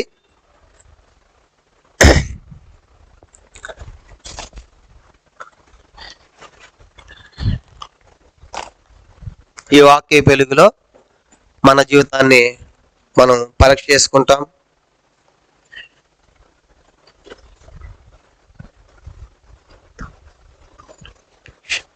ప్రార్థన చేసుకుంటాం. దయచేసి మరి హిజ్కియాలాగా ఒక గొప్ప రాజు అయ్యండి, ఎంత గొప్పగా ఆయన పాలన జరిగించాడో, పొరపాట్లు కూడా ఉన్నాయి, ఎలా సరి చేసుకున్నాడు కూడా ఎంతో స్పష్టంగా విన్నాం. కాబట్టి ఎంత ఘనంగా అతని చావు కూడా ముగించబడింది కూడా మనం చూసాం. కాబట్టి యుగాంతమైన మనకు బుద్ధి కలగాలని దేవుడు రాయించుంటుండగా మంచి తీర్మానంతో ఈ స్థలం విడిచి వెళదాం. ప్రార్థన. పరలోకమందున్న మా తండ్రి, పరిశుద్ధ దేవ, మీకు స్తోత్రాలు చెల్లిస్తూ ఉన్నాం. మీ ప్రియమైన కుమారుడు, మా ప్రభును, మా రక్షకుడైన యేసు ప్రభు వారి శ్రేష్టమైన స్తోత్రాలు. ఈ దినం ప్రభా మరి హిజ్కియా జీవితంలో చివరి ఘట్టం 3వ భాగంగా ప్రభా తను ఎలా గనుడయ్యాడో, తను ఎలా గర్వించాడో, ఎలా తగ్గించుకున్నాడు, సరి చేసుకున్నాడు, ముగించాడో కూడా ఇది మేము చూడగలిగాం. మీ స్తోత్రాలు చెల్లించుకుంటున్నాం. యూదా రాజుల్లో ఎంత గొప్ప రాజుగా, గొప్ప సంస్కరణలు తీసుకురావడమే కాకుండా, గొప్ప పాలన చేయటమే కాకుండా, మందిర విషయంలో, ప్రజల విషయంలో, పండగల విషయంలో, పస్కా విషయంలో ఎన్నో కార్యాలు చేశారు ప్రభా. నిజంగా హిజ్కియా కూడా మీరు చేశారు. యుద్ధంలో మీరు కాపాడారు. అనారోగ్యం వచ్చినప్పుడు కూడా 15 సంవత్సరాల ఆయుష్ మీరే పొడిగించారు. కారణము అతడు చేసిన భక్తి కార్యాలు, అతడు చేసిన కార్యాలు మీరు జ్ఞాపకం చేసుకున్నారు. నిజంగా ఈ దినాలు మేము కూడా అలాంటి అద్భుతాలు చూడాలంటే మేము నీ కోసం ఏం చేశాం ప్రభా? ఏమని మేము ప్రార్థన చేయగలము? తండ్రి, నన్ను జ్ఞాపకం చేసుకో. నేను చేసిందని చెప్పడానికి మాలు ఏమీ లేవు, నిష్ప్రయోజకులం. కనుక ఎంతో వయసు మీద పడింది. ఇకనైనా సరే మీకోసం హిజ్కియాలాగా మీ కార్యాలు చేయటానికి మమ్మల్ని అందరినీ బలపరచమని, తీర్మానం స్థిరపరచమని ప్రార్థిస్తూ ఉన్నాం. మా ప్రియుల తండ్రి, మరి సహోదరి ప్రభా, మరి వాసమని జ్ఞాపకం చేసుకోండి, మరి దేశపదం గారు జ్ఞాపకం చేసుకోనండి. మరి ఐసీయూలో ఉన్నారు తండ్రి, కనుక మరి అడ్మిట్ అయ్యారు. థైరాయిడ్ ఇన్ఫెక్షన్ ఉంటుండగా మీరు జ్ఞాపకం చేసుకోవాల్సిందిగా ప్రార్థన చేస్తున్నాం. మీరే ముట్టండి. మార్క్స్ 7:37 ప్రకారం సమస్తాన్ని బాగు చేసేటువంటి వాడు, నిర్గమాకాండం 15:26 ప్రకారం స్వస్థపరిచేటువంటి దేవుడు. దయలు మా తండ్రి కనుక కీర్తన 107:20 ప్రకారం మీ వాక్కును పంపి మీ దాసుని బాగు చేయమని, స్వస్థపరచమని, ఆరోగ్యక్షేమాలు దయచేయమని వందనాలు చెల్లిస్తూ మీకు అప్పగించుకుంటూ చేయవచ్చిన ప్రతి ఒక్కరిని కూడా పేరు పేరు వస్తున్న మీ ఆశీర్వాదాలతో దీవెనతో నీకు నడిపించమని, భవిష్యత్ సేవకి సిద్ధపరచమని, సంఘములు అక్కలు తీర్చండి, వారి కార్యక్రమాలు దీవెనకరంగా చేయమని యేసు ప్రభు నామమున ప్రార్థించి వేడుకొనుచున్నాము తండ్రి. ఆమేన్. మన తండ్రి అనే దేవుని ప్రేమయు, కుమారుడైన యేసుక్రీస్తు వారి కృపయు, పరిశుద్ధాత్మక అన్యోన్య సహవాసము చేర్చిన మనకును, తను ప్రేమించు వారికి సకల పరిశుద్ధులకును ఇప్పుడు ఎల్లప్పుడూ సదాకాలము తోడై ఉండును గాక. ఆమేన్.